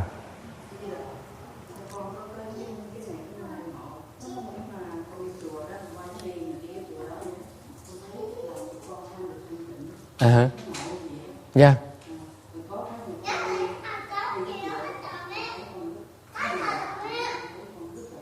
Yeah.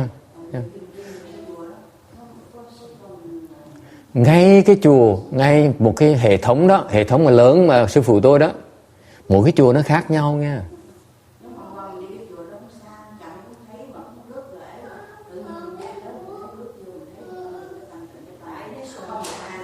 Không có thanh tịnh. Ok, mình đừng nói tên chùa nghe chưa? Không được nói tên chùa. Tôi hiểu, tôi nói. Tại vì ngày hôm qua có cảm tưởng như vậy không? Có chứ phải không? Mình biết mà có cái khác biệt. They're saying the Vietnamese now, this is important, and in the future, we need to make sure we translate into English for you folks, okay? Because it's the least we can do, okay?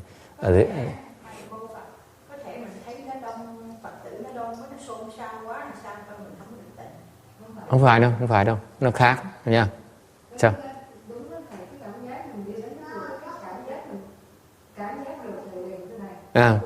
Đúng rồi. Thế nào?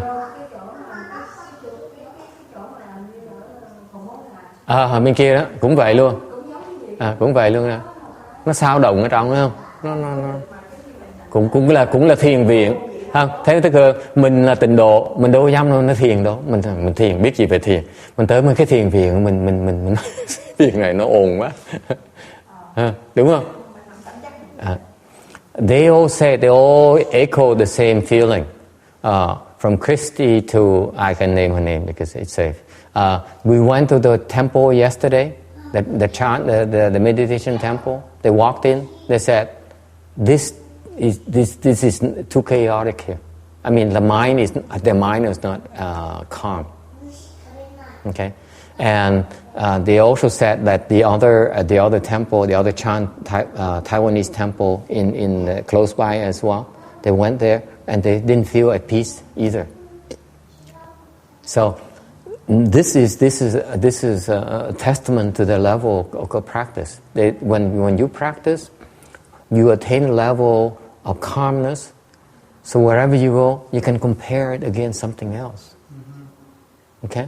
Thành quý vị biết khi quý vị tu đó, quý vị mà ngồi thiền lắng xuống được rồi đó, thì mình thấy được cái cảnh cái tâm mình như vậy rồi, còn mới đi mấy chỗ khác đó, mình có thể so sánh được cái tâm mình lúc mình ngồi ở đây nó lắng ra sao, tới chỗ khác cái tâm mình nó khác, nó dao động nó sao, thành mình có thể thấy được. So it's for real for these people. They can sense it. And that's what I used to do. I go to temples, I would cross my legs. Tôi chuyên môn tôi làm như vậy. Tôi tới một cái chùa, tôi xếp bằng lại, tôi coi thử cái chỗ này nó yên là không yên. Because you can sense the energy in every single temple. Okay? And that's how I gauge temples and which one I should linger around longer. Tôi tới mấy chùa tôi chuyên môn làm như vậy để tôi coi thấy chỗ nào yên, tôi ở lại lâu hơn. Chỗ nào mà náo loạn tôi tránh cái chỗ đó. So that they're all saying, all four of them are saying that yesterday when we went to the other temple, they felt the temple is too chaotic. Yes. So did I. Totally chaotic. It's not the people; it's the mindset. It's just that the brain waves is too busy. It's not these small people. It's not the crowd. It's the fact that the whole temple is chaotic. It's the same level of energy that when I came on Monday. Nói cái gì biết, lúc mà tôi tới ngày thứ hai á, nó cũng như là ngày hôm qua vậy đó, nó không khác gì hết. Nên tôi biết từ lâu rồi. I knew it a long time ago. Okay. Even Danny says yesterday. He says he puts it differently in the way you do. He says, I feel that the Dharma protectors are kind of raw. Ngày hôm qua ông nói với tôi lúc đi về, ông trở về ông nói với tôi, con có cảm tưởng là mấy cái vị hộ pháp ở đây đó, trình độ họ nó hơi thô sơ.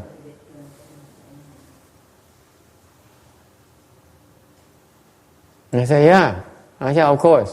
As if the kind of unsophisticated. Tôi nói thấy ông nói là những cái người mà hộ pháp đây á, là cái võ công của họ nó hơi thiếu cái sự khéo léo, thiếu cái sự trau chuốt. Yeah, that's how I felt. That's what he senses. You worry about you, he senses outside. Okay. Quý vị mới thấy trong tâm quý vị thôi, còn ông này ông thấy ở ngoài luôn. Ông nói là trình độ ông cao hơn quý vị một tí. So he says, these Dharma protectors, they're on the rough side because he's near their level. Ông thấy được tại vì trình độ ông gần tụi nó rồi. Ông mới thấy được. You cannot see it. The rest you can't see it because your level is not there yet. So you cannot see the Dharma protectors level. Okay? And he says, these guys are unsophisticated. Ông thấy được cái nhóm này đó, trình độ họ còn thô sơ, còn thiếu cái sự trải chuốt, thiếu cái sự uyển chuyển. I said, so I made fun of him. Tôi mới chọc ổng. Tôi nói, so they're raw compared to our Dharma protectors. Cái tôi mới chọc, tôi hỏi ông, vậy ông so sánh cái tụi này nó thô đối với hộ pháp của chùa mình hả? You know what he said? Biết ông trả lời sao? What do you think he said? Cái vị nghĩ ông trả lời sao? No idea. Người nói tôi không biết. Cái vị nghĩ sao? He says, I have no idea. Ông trả lời sao? Ông nói con không biết. Trình độ ông sao mà thấy trình độ được cái hộ pháp chùa này được? Xin lỗi quý vị. Đừng có hòng em. Tôi thử nó điệp, nó có thử nó xạo chừng nào. Con không thấy được. So I was testing him. I said, and he said, I can't tell. Con không biết được. Làm sao mà trình độ mà thấy được? Đòi thấy. Hộ pháp chùa này sao mà thấy nổi? Thành ra nhỏ nó thành thật.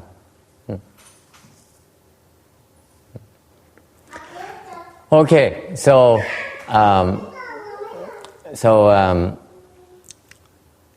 when these yin states manifest, they're very scary. Lúc mà ma quỷ nó tới, nó hành quý vị, nó dễ sợ lắm. Nó tới là cái tâm mình nó náo động ngay lập tức. When they come, your mind becomes chaotic. That's why they come. Nó tới để làm tâm mình náo động thôi. Okay? And that's when you become confused. Lúc đó mình bị mê hoặc, mình bị mê muội. And you get into trouble. Mình bị mê hoặc, thành ra mình chọn trật đường, mình sẽ đọa. Okay? And that's why it says, please choose carefully. Do not follow these things. Cuối cùng nói cái vị nhớ, gặp những trường hợp như vậy, đừng chọn cẩn thận. Chọn lạc đường ráng mới chịu. So how do you choose? Chọn sao bây giờ? I may ask you. How do you choose?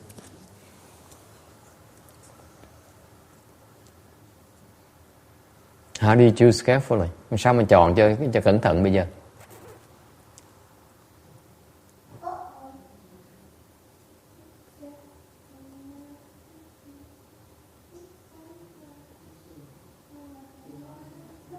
Sao?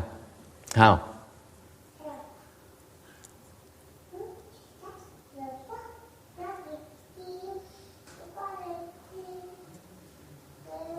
Choose what carefully?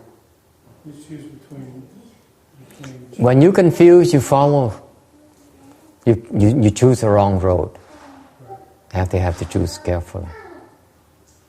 They confuse you because they want you to follow them. Họ làm cái gì mê muội để họ muốn cái gì theo họ, để mà đọa, họ kéo cái gì xuống. Thành vì chọn sao? Chọn đúng đường, sao chọn bây giờ? How do you choose make the proper choice?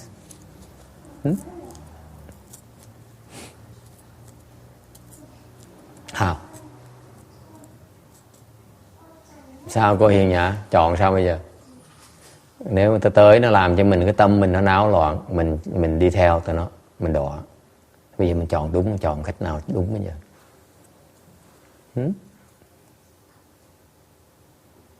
Trời đất ơi, mình giảng pháp, mình nói Phật tử nói quý vị phải chọn cẩn thận, nhưng thôi mình chọn cái thôi, Phật tử nó hỏi lập tức là sao mà chọn đúng bây giờ? Hả?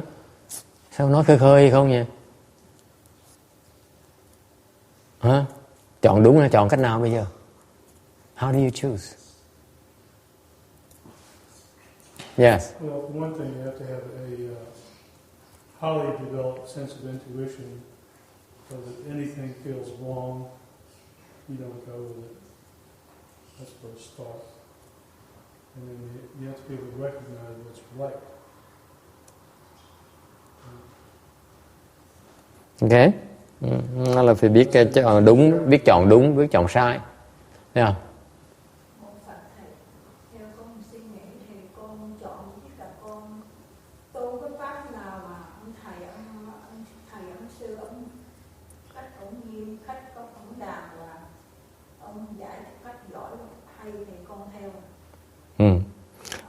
Không phải lúc đó ông bác không có ông thầy đâu, bác đâu, chỉ có tụi nó tới nó làm náo loạn bác thôi. Làm sao chọn bây giờ? Đó ông thầy không có đó, bác không biết pháp, ông thầy là pháp gì hết. Vậy nó tới nó làm ma, nó làm ám ảnh, náo loạn. Sao? Ngồi thầy Phật. Yes.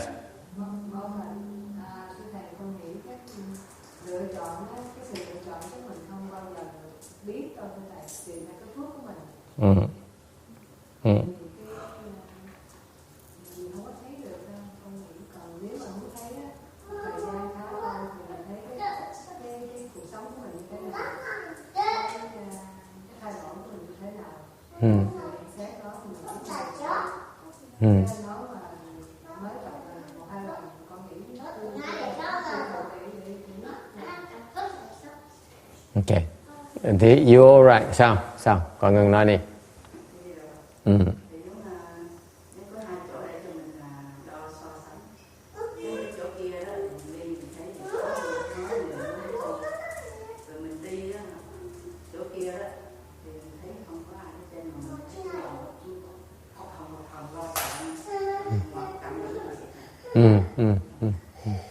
Okay.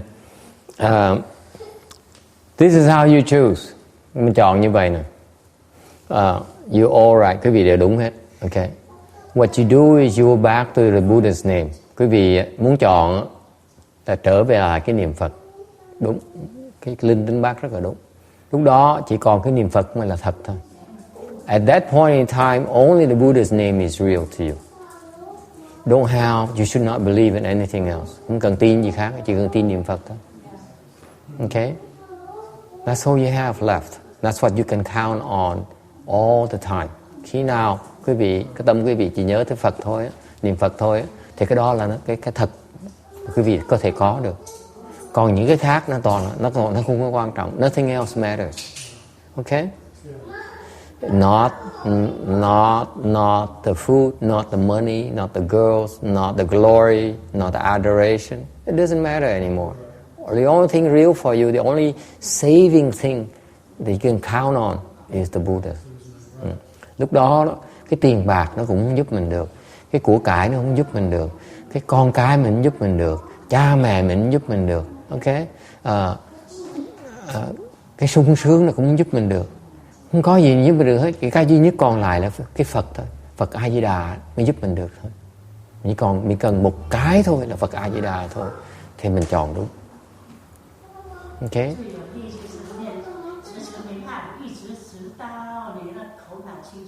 Okay. Let me remind you. Nhắc cái chuyện này nè. Okay. This is why we practice. Bởi vậy quý vị muốn tới chùa nghe giảng kinh, nghe giảng để mà niệm Phật một tí xíu buổi sáng vậy đó. Tại vì như vậy này, quý vị đang tập rằng bất cứ hoàn cảnh gì xảy ra, mình chỉ niệm Phật thôi. This is why you go to the temple to train, because we're training you that no matter what happens, you should be reciting Buddha's name. That's it. That's the only thing that's real. Còn một cái cuối cùng thôi là niệm Phật thôi. Không có gì quan trọng hết. Not your husband, không phải là chồng mình nữa.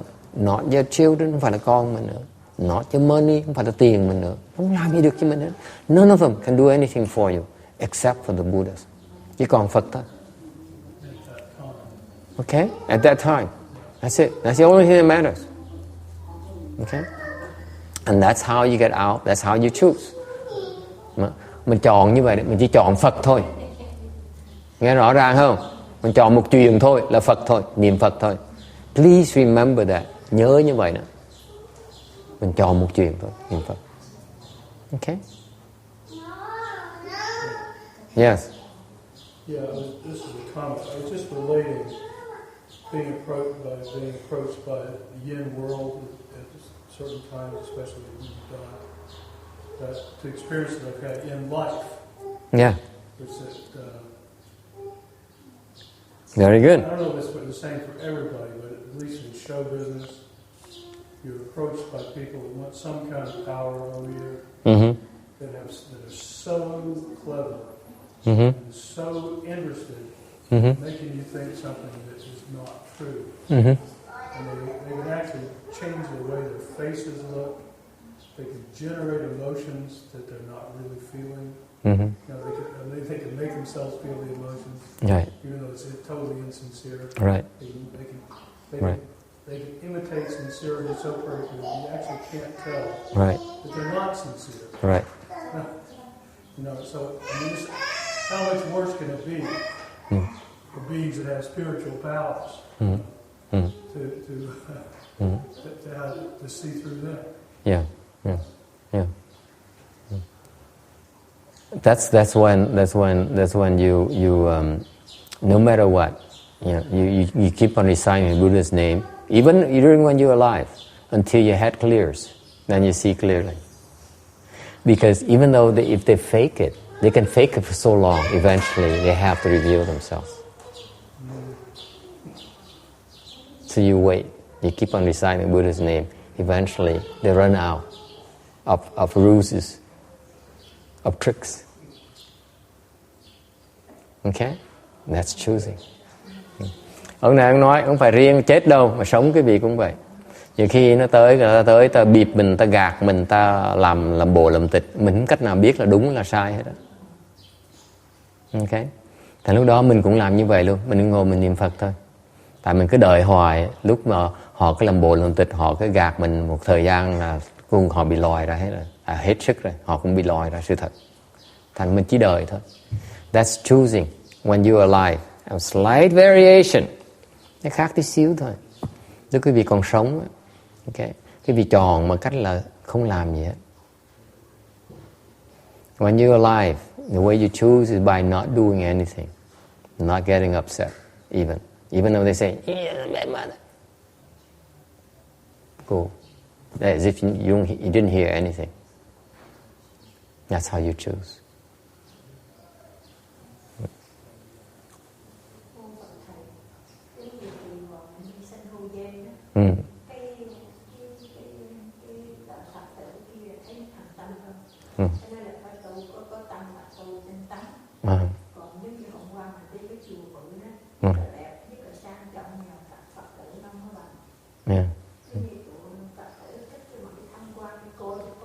Đi chơi vậy thôi.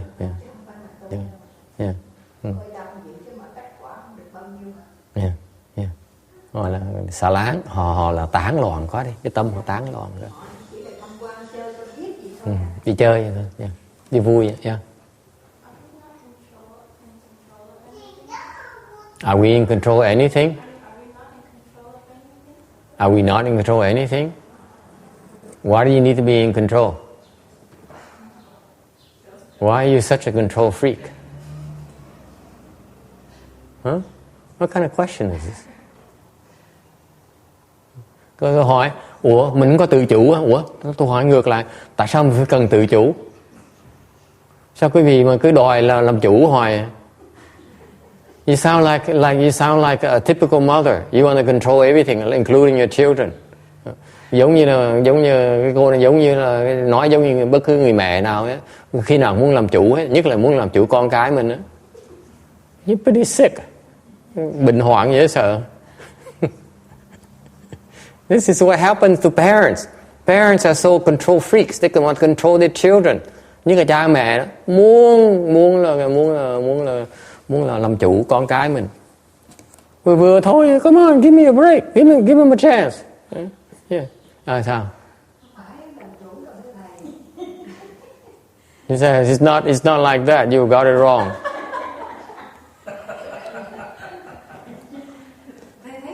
If it's not the case, why are you justifying yourself? Nếu không phải như vậy, tại sao phải đính chính làm cái gì? Nếu mà tôi sai thì nhìn cười thôi á. If I'm wrong, you should be looking at me and say, why you need to justify yourself? Khi mà quý vị mà tôi nói như vậy, quý vị mà phải đính chính là tôi không thèm nghe rồi. Chứ còn nếu tôi nói xong quý vị nhìn khinh khỉnh nhìn tôi, thế tôi hiểu ngay lập tức. Oh, you have to look at me in like you sliding me. Then I get it right away. If you justify yourself, I say yeah. I got you. Go ahead, justify yourself. Let me see what you have to say.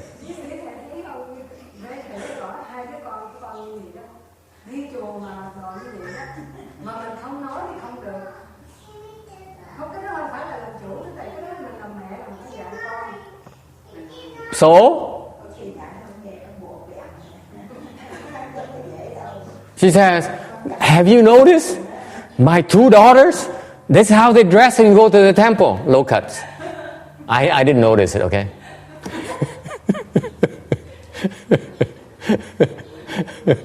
Especially I'm sitting on a vantage point as well.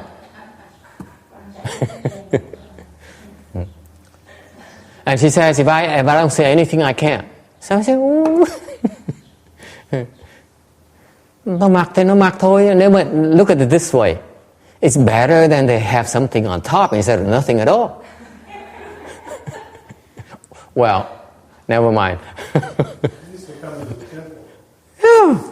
Ít nhất nó tới chùa. Ông này ít nhất nó tới chùa. Tôi nói là tôi cũng đùa. Tôi nói là chẳng thà ít nhất nó có mặc cái gì, cái nó không có mặc nó còn phiền hơn tí nữa. Wow, it's not funny. She doesn't find it funny at all.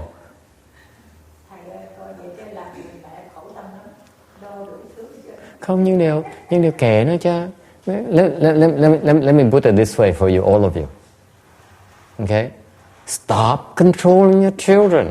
Đừng có đòi làm chủ con cái mình. Please stop it. Please. I see it in every single family, every single mother, every single father. And you know, in the last, let me share you a truth I have. In the last 7 years of teaching, tôi dạy 7 năm rồi. I only met one parent who's not a control freak.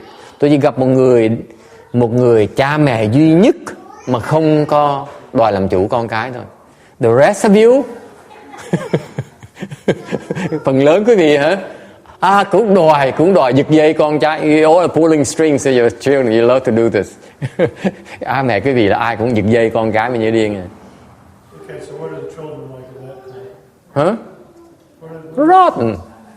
Rotten. But that's a different story. It's not the problem. It's two different things. You have to be the parent. I'm talking about the parent. I'm not talking about the children. You got it wrong. The children pick and choose what works for them. You don't have to control them. Quý vị hiểu lầm rồi. Không phải ngược lại vậy. Đứa con cái người này là sao? Tôi nói không phải đứa con nó hư dễ sợ lắm. Đứa con này tôi muốn thấy cái đứa con này tôi muốn giọng nó một cú. When I see the children, I feel like slapping in the face. That's how bad they are. Okay? But I don't get to see them, so I'm safe. Những điều á, con nó hư, con nó tốt là tại vì đứa con chứ không phải tại mình. Đứa con nó có cái sự quyết định của nó. Okay? Mình không cần kiềm chế tụi nó. You don't need to control them. Nó mà hư, mình làm như nó cũng hư hết á. If they're supposed to be rotten, they will be rotten no matter what you do. They pick and choose from you. Cái sự lựa chọn nó chọn từ mình ra nữa. And look at you and say, I like this part about my mother. I don't like this part about my mother. I'm going to like this part about someone else. They pick and choose. Don't think that you can control them. Đừng có nghĩ rằng nó chọn gì hay, nó thích nó chọn thôi. Còn gì nó không thích nó thèm đó, nó lấy cái chỗ khác. Đừng có nghĩ là mình phải điều khiển tụi nó. Mình không cần điều khiển tụi nó. Khiển làm gì? Cái dài.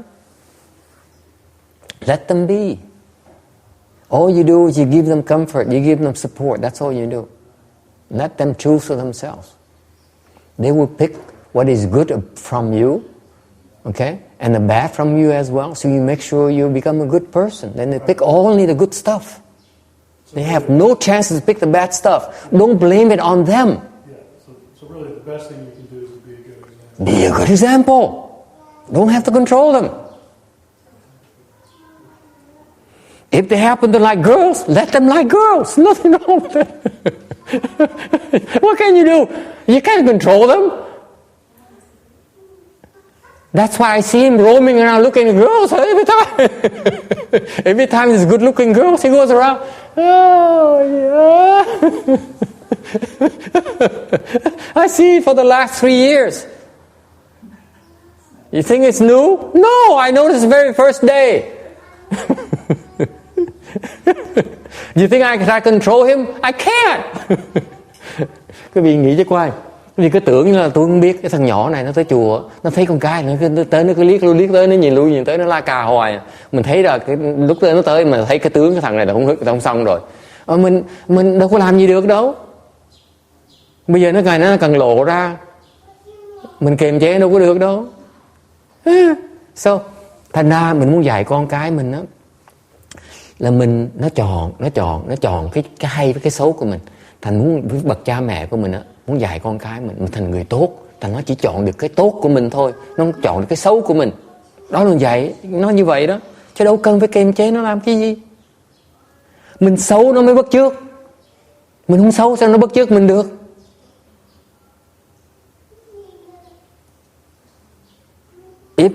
If you're all good, she's going to imitate all good from you. If you have some bad stuff, you have a temper, if you're jealous, if you're mean, they're going to imitate all the bad traits from you. Because they observe you day and night. Don't you get it? You don't need to control them. They observe you and they imitate you. Con cái mình nó quan sát mình, nó bắt chước mình. Nó tự động nó bắt chước mình. Nó dễ sợ lắm. Thành muốn dạy nó, mình thành người tốt, nó thành người tốt ngay tức mình có cái xấu, tự động nó bắt chước mấy cái xấu của mình luôn nữa.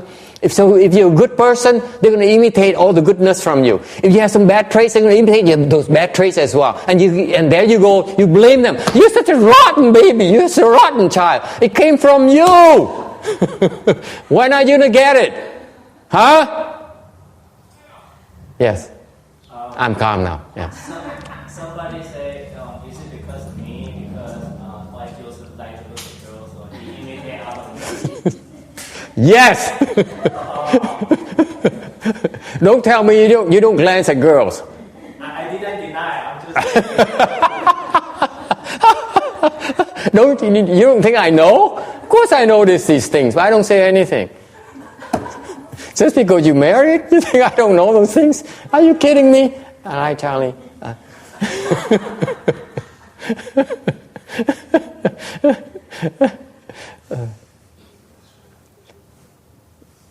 Okay, so you get it? Mình nghe không?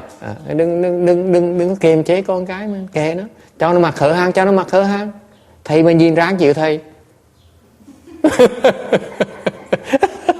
So I say, so if your daughter wears low cut stuff to the temple, let him. If the master wants to look at him, let him. I say, take a good look before, because well, you still can. I'm kidding. It's not your problem. Why do you keep on controlling people? Đâu phải chuyện của mình đâu, mình cứ đòi kiềm chế người ta hoài. Right? They decide for themselves. Phải tôn trọng cái sự lựa chọn của nó. Mình chỉ cho nó thấy cái tốt để hy vọng nó chọn cái tốt thôi, chứ đừng có bắt nó chọn cái tốt. Please, let me remind you, all of you parents, All we can do is to show them the difference between good and bad. Okay? And we hope that they choose the good. That's all we can do. Okay? You can't force them. There's no sense in forcing them. Cách nó bắt nó được cái đó. Nó chọn tốt tại nó lợi chứ nó sẽ chọn. They choose good because it's to their advantage. They're not as stupid as you think. They know. Yeah.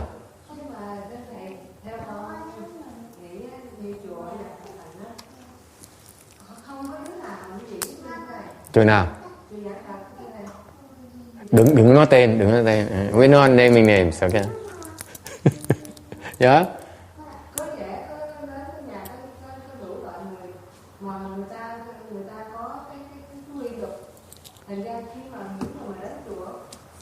Em lầm quá. Không biết. You don't know. You don't know what you're talking about. Cái cô này cô nói tầm bậy.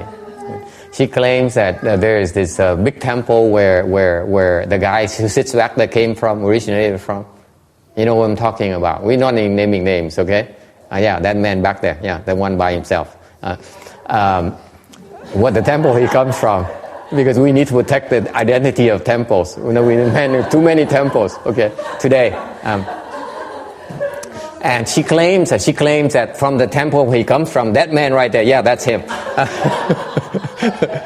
All the children behave themselves. I say, you don't know what you're talking about. There's no such a place. Are you kidding me? I was inside those temples. I saw those kids. I live with those kids day and night. Some of them are like me as well. And none of them stuck around. Tôi đã sống cái chùa đó rồi, tôi đã ở với tụi nó rồi. Nó cũng giống như tôi cũng giống tụi nó. Không có đứa nào nó còn ở ngày hôm nay hết. Đừng có nói tôi là người tốt. Don't tell me the good people. Give me a break. You don't know what you're talking about. Cái tưởng tượng không. Ở ngoài xong tưởng tượng là tốt với xấu không. Yeah. Sao bác?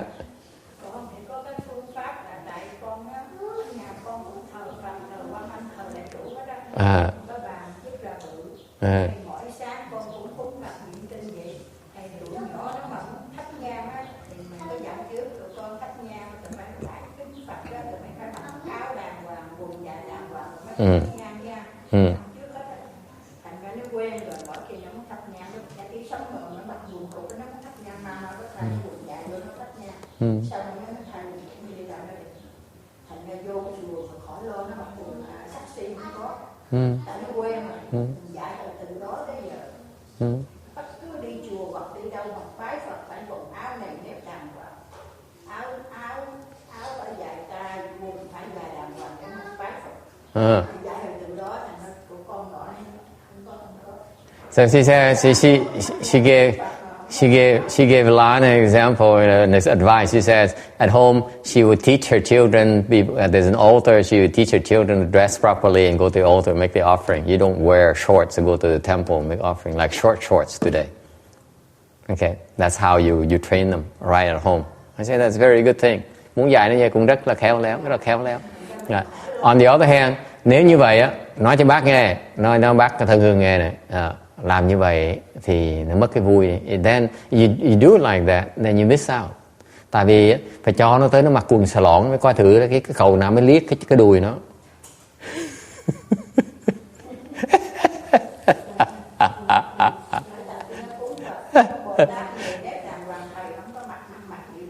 Thì lâu lâu phải có người tới nó mới coi thử cái ông nào mà có định lực cao chứ. See, my attitude is that you allow these people to come to the temple. I don't discriminate against them. So whenever these girls with short shorts show up with those great legs, I want to see which one has samadhi power and not glance at their legs. What happened? Am I missing something? Yeah, you missed something.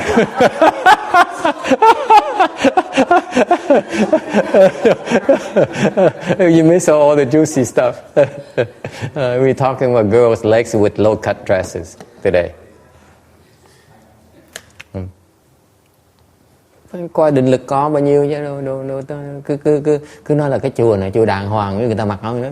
Lâu lâu cho tao mặc hở để coi thử mới có định lực hay không định lực chứ. Cái đòi kiềm chế thôi. My attitude It's okay every now and then let them wear low cuts and short shorts and see who has samadhi power. Okay? Let me tell you this. Nói cái vị nghe này.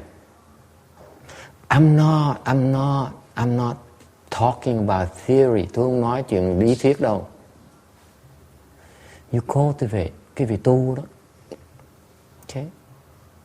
You have to face these tests. Muốn tu phải đương đầu những cái thử thách này của mình. Okay? Nếu không có thử thách mình tu không có được. If you do not have any tests, you cannot pass the grade. Không có bài thi, không thể nào lên lớp được. You get it? Each of us, những người trong mình này, let me tell you, the Dharma of the left home Dharma. Now you mentioned, I will tell you what the left home Dharma is. Ngày hôm nay tôi nói quý vị nghe, cái pháp người xuất gia như vậy này. I told this to my Dharma brother in close by, in the desert. Tôi nói cái này ông sư huynh tôi đó. Bữa trước tôi thăm tôi nói ông, tôi nói là sư huynh có biết không? Người tu hành của mình, người xuất gia của mình á, mình tu để làm gì? Why do we live the home life? Hả? Cô Hiền Nhã, xuất gia làm cái gì? Nói cô nghe này. Pháp người xuất gia của tôi này, tôi nói cái gì trắng trợn cho quý vị nghe nè. Let me put it bluntly for you. Okay? And you maybe too much more than you can take. Nó có vẻ nó có hơi nhiều khi nó hơi choáng tai một tí. Tôi xin lỗi trước quý vị. Okay? Are you ready? Brace yourself now. Okay? Nghe rõ ra không? Sẵn sàng chưa? Okay? I told him. Tôi nói ông thầy, nói là thầy biết không? Sau cái bao nhiêu năm mà tôi mới khám phá một chuyện. After all these years, I know I finally understand something. Left home people's Dharma, cái người tu hành, người xuất gia, pháp người xuất gia gì biết không? Là khi mỡ đưa trước cái miệng mèo mà mèo không ăn mỡ.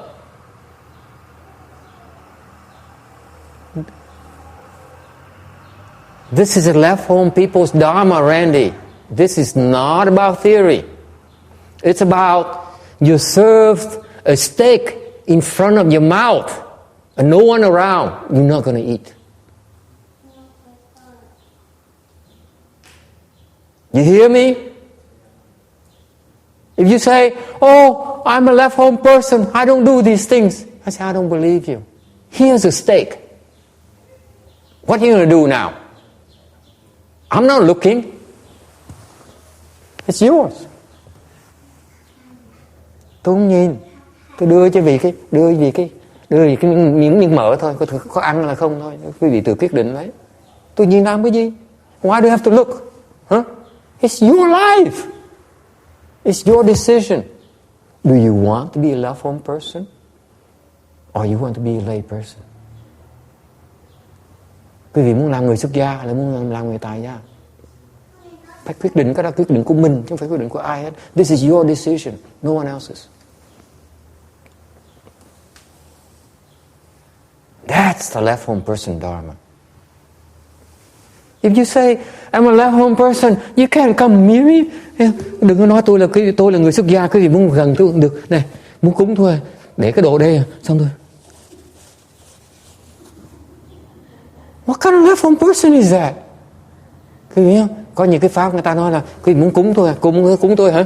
If you want to offer to me, here's a piece of cloth. You put your money here. You put your food here. Far from me. Now roll it. You can't get close to me. What kind of left home person Dharma is that? Cái pháp gì kỳ vậy? Sao hèn vậy? What kind of person are you? You don't even dare smell the steak. Huh? Because if the steak gets any closer, you're going to eat it? Huh? What kind of Dharma is that?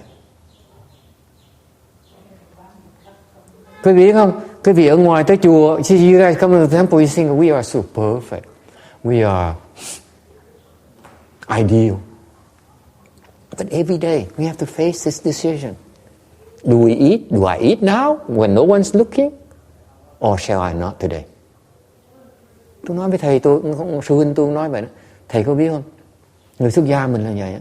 Ngày hôm nay mình có ăn mỡ hay là đợi ngày sau? Nói chuyện trên trời dưới đất với tôi. Tôi cách gì mà nói với tôi là quý vị là có cái pháp xuất gia. Nói là lý tưởng tôi là người cao thượng. Xin lỗi quý vị, tôi không cao thượng như thế đó. Có gì có thèm đến nỗi phải ăn ngày hôm nay không nè? You have so much craving, are you going to succumb today? That's our Dharma. That's the difference between the arhat and our. That's right. Bodhisattvas stay in the world, they get those tests. That's right. The arhat will stay there and be. The arhat is. But that's a self-limiting part of it. This is the arhat. But that's the difference. That's right there. You know, this is what Chris is. This is what I was told in other temples. They said the women, they cannot look at us, monks, and you go like this and you make an offering, whatever it is you offer, they want to go like this.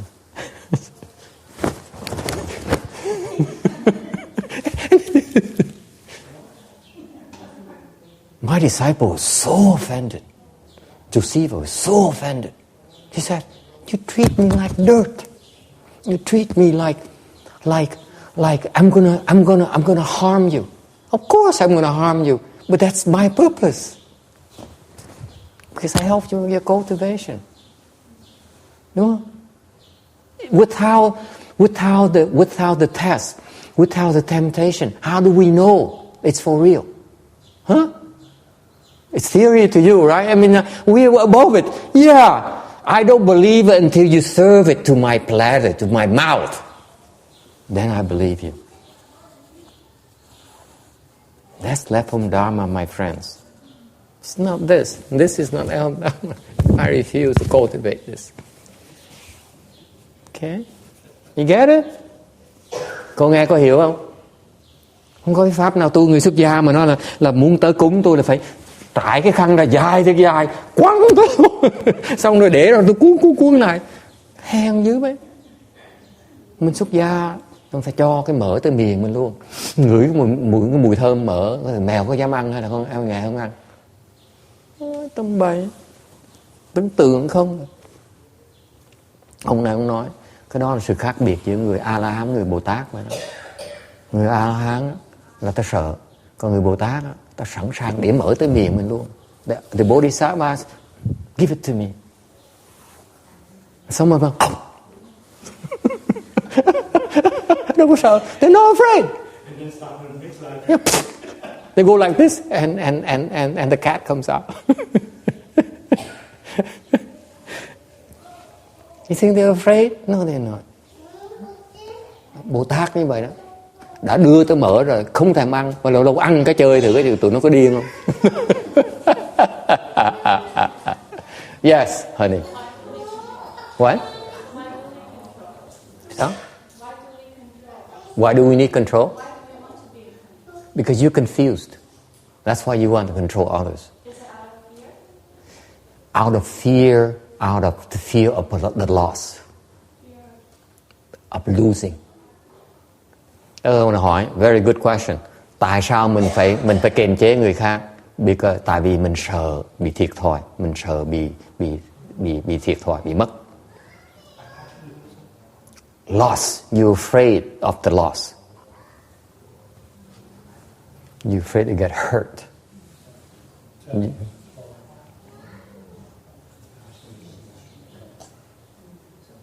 Let's say you love your son so much. He goes and gets into trouble. It hurts you. You're afraid of that hurt. The hurt of losing faith, hurt of the pain, watch the pain that you witnessed it, the pain from your wife, okay? The loss of faith with your family and friends, okay? You're afraid of all those things. That's why you control everyone around you. Quý vị biết không? Mình kiềm chế con cái mà mình sợ bị thiệt thòi, mình sợ bị thua. Thua gì? Lỡ nó làm bậy á, nó khổ sở, mình đau khổ với nó. Mình mất mặt với họ hàng gia đình của mình. Mình chịu không được, mình sợ cái đó. Mình phải kiềm chế tụi đó. That's why we are control freaks. We are afraid. We are chicken.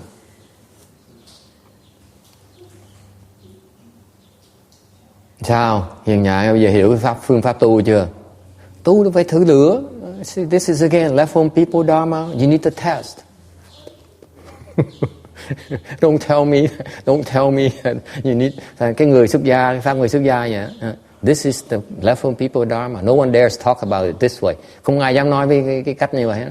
Tại vì tôi tu mấy năm rồi tôi thử, tôi thất bại biết ra rồi bây giờ tôi mới bắt đầu hiểu. This I begin to understand it. Unless you face it, you're not gonna know for sure. Cho tới khi mà nó đưa tới miệng rồi, mình quyết định không ăn, đó mình mới biết mình thực sự là người tu hành. Không thể tưởng tượng được nữa. Có một điều có nghĩa là mình không thể, mình là người xuất gia, mình không thể sống cho riêng mình phải giữ thế nào và để cho người khác cơ duyên với mình cũng không thể. Đó suy nghĩ của con. She says we need to put up a facade because it helps other lay people.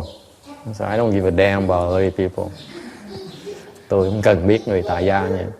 Tôi tu người xuất gia, tôi giải thoát cho tôi. Cô bằng chấp trước với người khác làm cái gì? Tôi không biết tôi giải thoát chưa nè. Người khác biết tôi giải thoát làm cái gì? Tôi giải thoát là tôi biết thôi. Người khác nghĩ tôi không giải thoát tôi còn mừng hơn nữa. I just gave her the exact opposite. I'm a left home person. I want to know that I'm a left home person. I need to know for myself. I want my mind is a left home person. I need to know that. Okay? I need to pass the test. Okay? When I pass the test, I'm the only one who knows.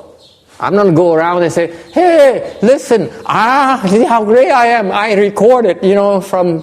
I make a movie about it. I put a steak in front of my mouth. I refuse to eat it time and time again. See the date stamps. No, you know it for yourself. And once you know it for yourself, no one else is supposed to know. Actually, you prefer that no one else knows and everyone else thinks that you are not a left home person. So they leave you alone. Tôi là mình biết, mình tự xong rồi. Mình muốn biết người khác biết. Tại sao? Để người ta mình yên thân. Tại vì người ta nghĩ mà. Tại vì cô biết như vậy. Khi mà người ta tin là mình là giải thoát rồi. Ta cứ thử hoài à. Ta cứ làm phiền mình hoài à. Mình né. Mình núp. Không ai biết được hết đó. I taught her the Dharma. Once you're sure that you don't want anyone else to know, because if they think that you made it, they will come and test you constantly, always, all the time. You have no time for anything else. You're better off letting everyone think you are an idiot and they leave you alone and say, this guy is a loser. It's no sense in testing him. Okay? Never mind. Chấp tướng. These Hinayana people, they're so attached to marks. Chấp tướng quá đi. Họ vẫn chưa hiểu tu. They don't understand how to cultivate yet. Mà cứ tưởng mình biết cái phương pháp tu. They think after 10, 50 years, they think they understand how to cultivate. No, they don't. Cứ tưởng họ sau mấy chục năm là mình hiểu mình hiểu là cách tu. Xin lỗi quý vị mấy chục kiếp nữa vẫn hiểu như thế. Có ông thầy dạy mới hiểu được. You need a teacher to teach you that. So I failed miserably. That's why I share you all these experiences. I'm still passing the test of these tests. Tôi nói cái gì san sẻ cái gì ngày hôm nay kể chuyện cho quý vị vui, cho quý vị gọi chuyện khôi hài cho quý vị cười. Người xuất gia chúng tôi là cứ thử thách mới mở hoài. We fool around with the stakes all the time.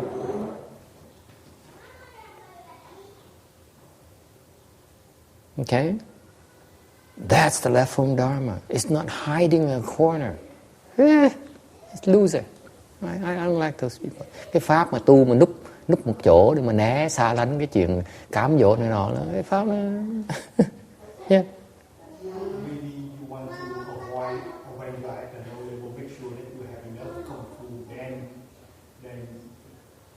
you start testing yourself. But before you have enough công phu, better stay away. It is true. It depends on which phases. Câu này ông nói đúng. Ông nói là nhiều khi mình phải đợi một thời gian mà đủ sức mà mới dám thử lửa. Cái lửa nó chưa đủ, chưa đủ mạnh, nó gió nó thổi nó chịu gì nổi. Mình phải đợi cái lửa nó thành ngọn đuốc rồi mới dám đưa ra ngoài gió. Cái đúng. trong cái tinh thần á, so it's true that you want to wait until the right time so that you can the fire becomes a torch, and then you can put the torch under the fire, under the wind to test it. That's fine. But that's in the context, in the spirit of the fact that the teacher decides to test you. You don't decide for yourself. Cái này, cái người có phước nó khác cái người không có phước vậy đó. Người có phước là ông thầy, ông thử thách mình. Ông chọn này, tao thảy mày ra, đưa mày mở thì mày có cắn không? Chứ mình dài mình chọn làm cái gì? You put your faith in your teacher. The teacher will test you, put you to the test. Okay? Give you something to do and you say, oh, I can't take this anymore. I'm giving up. I hate it. That's when you know you failed the test. Lúc đó mình mới biết là mình bị đánh rớt. Mới thử một cái là phiền não nhảy tùm lum tà lá hết, đòi cắn, đòi chửi, đòi khóc, đòi tùm lum tà lá hết. You can tell these people, they don't get it. They only want, save me, protect me so that I'm safe and I'm not in danger and I become enlightened for sure. Quý vị muốn xuất gia, tôi nói là con theo thầy, tại vì con tin tưởng thầy dễ sợ. Con hy vọng thầy sẽ bảo vệ cho con để con thành công, mà con không có gì khổ sở trong đó hết. Không có pháp nào như vậy hết em ơi. Muốn thành công là phải gặp cái thử thách. You need to take the test. That's what Master Hsuan Hoa teaches. Bởi vậy Ngài Tịnh Hoa dạy câu hay lắm. Everything is a test. Tất cả đều là một cái thử thách hết. Okay? All right. Any questions about anyone who wants to lead the home life? Các anh ngày này có muốn xuất gia không?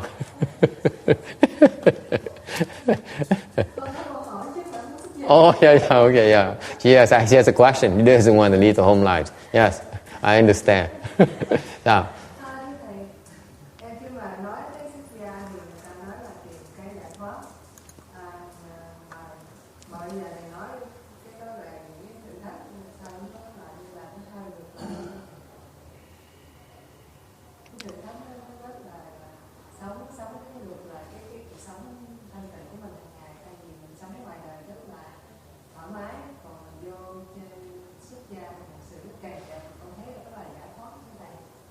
It says, seems like it's a conflict here. It says like the people lead the home life to obtain liberation. It seems like your dharma is that you have to face these things.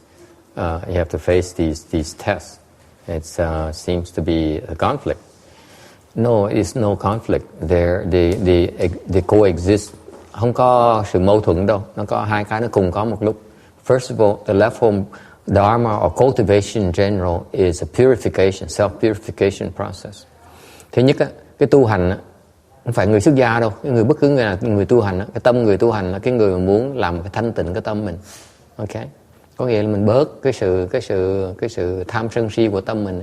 You reduce your greed, hatred and stupidity in the mind. That's why we cultivate.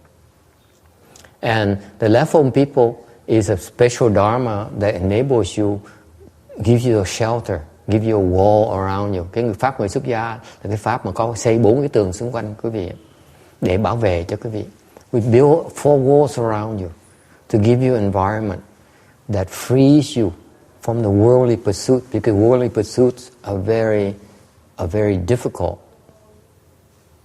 to maintain purity when you pursue worldly things.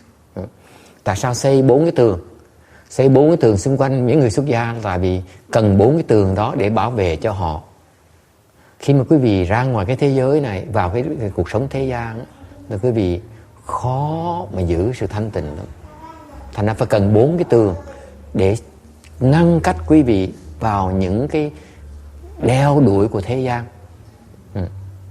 So we build 4 walls, okay, so that we put you inside those 4 walls to shield you from all the worldly pursuits. So the left home Dharma It's a Dharma that disengages from worldly pursuits. Thành cái pháp người xuất gia là cái pháp mà vào 4 bức tường đó để chặt cái dây nhợ, để không còn làm đeo đuổi những cái chuyện thế gian nữa. Meaning, nghĩa là sao? You don't go to work, không đi làm việc. You're not trying to make money, quý vị không cần làm tiền. You're not trying to make a profit, quý vị không tham danh, okay?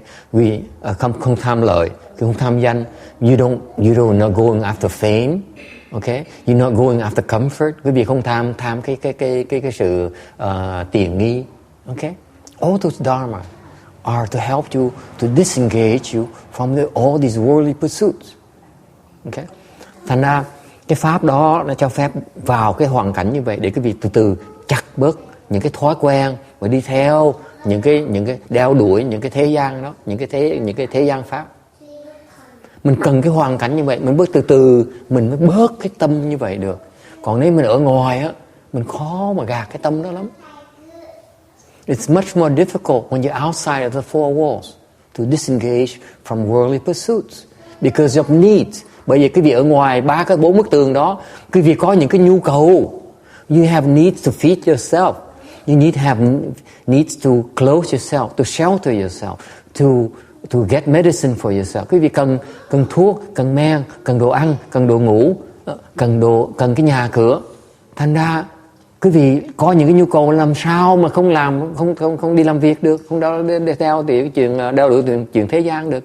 Cái người mà vào cái hoàn cảnh 4 cái tường đó thì người ta không cần làm những cái chuyện đó. Cái pháp là như vậy.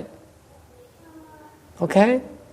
Về cái tâm mình mới lắng xuống được. That's how your mind calms down. You can do the same thing at home as well. Quý vị ở nhà cũng vậy, người tại gia cũng thể làm được như vậy nữa.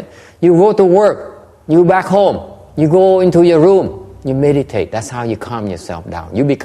You practice that dharma, self-purification dharma. Không phải cần xuất gia mới làm được như vậy đâu. Quý vị tại gia cũng làm được như vậy nữa. Đi làm việc, xong về nhà, vào cái phòng riêng một mình thôi, đóng cửa lại, đóng phòng lại, mình ngồi mình thanh tịnh hóa, mình thiền, mình gạt mấy cái tham sân si của mình. That's how you cultivate. Okay? We all share the same dharma. It's just the difference is that you do it part-time, we do it full-time. Khác biệt những người xuất gia tại gia chừng đó thôi. Người tại gia làm tạm thời thôi. Người xuất gia làm cả ngày cả đêm luôn. Yes, question. Nhưng mà thầy con cũng thấy tuy là thầy nói như vậy, nhưng mà con thấy chùa họ cũng có cái sinh hoạt riêng của họ, là họ cũng phải đi kiếm tiền, họ cũng phải cũng có sự tranh định, cũng có sự người sư nào đi kiếm tiền chỉ mặt thưa coi. He says he disagrees. He says still monks and nuns still go and make a living. I say which ones? He said I don't dare tell you. Okay.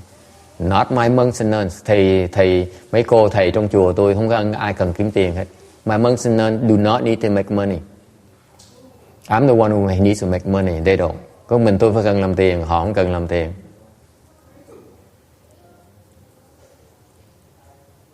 Okay.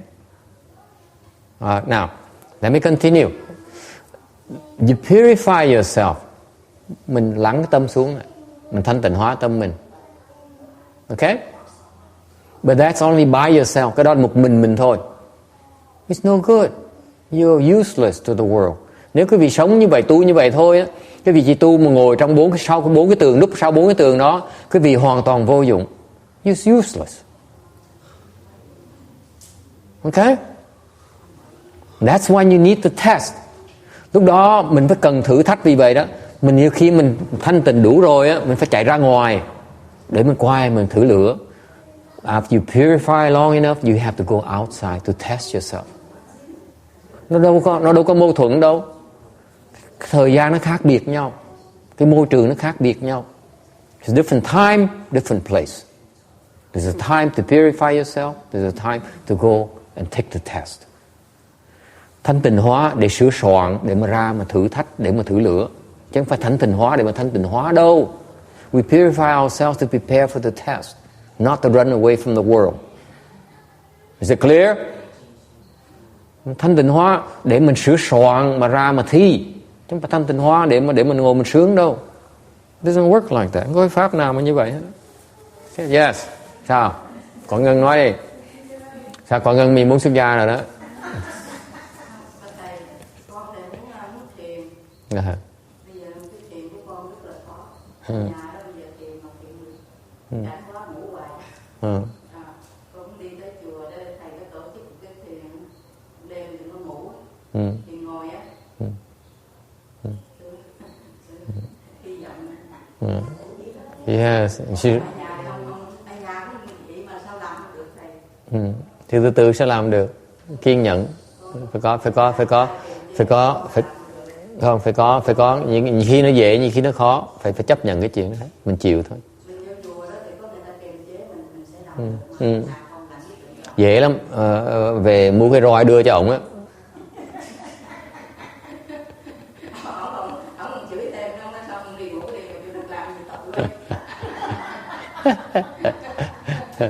Share the personal question. Yes, Lan.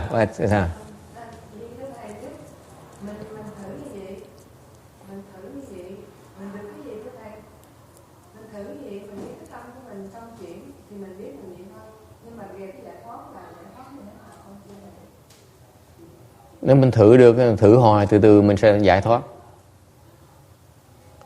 Nếu không có thử, giải thoát không được. Không thể nào đắc giải thoát nếu không có cái thử thách. Không cách nào hết. Thử thách là giống như mình thi lên lớp vậy đó. Mỗi lần thử thách mà được thi lên lớp. Không có thi lên lớp không thể nào mà ra bằng được. Okay? So what's this thing about these tests? What's the meaning of the test? The test is like you pass the grade. And that's how you move on to a higher grade. Eventually you get your diploma. Diploma is your liberation. Okay, we stop here today. Dừng lại ở đây ha.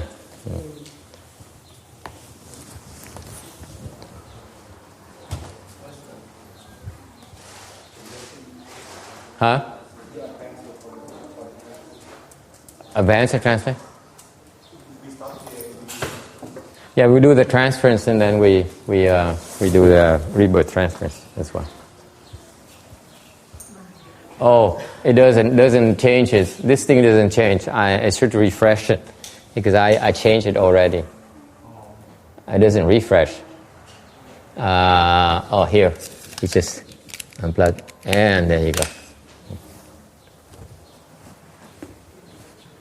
Still doesn't work? Yeah, it's refreshing. It's refreshing, I think. There you go. May these merits and virtues adorn the Buddha's Pureland, repaying the 4 kinds of kindness above, aiding the threefold paths below. May those who see and hear all bring forth a Bodhi mind, and when its retribution body is done, be all born in a land of utmost bliss.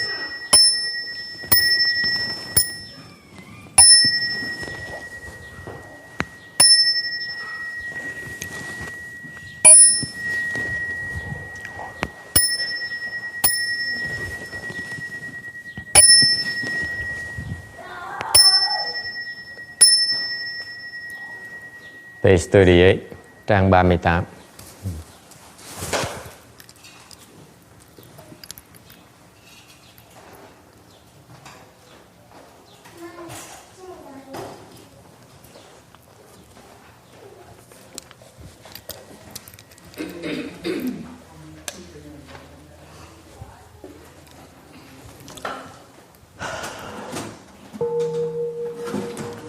Nam mô Chính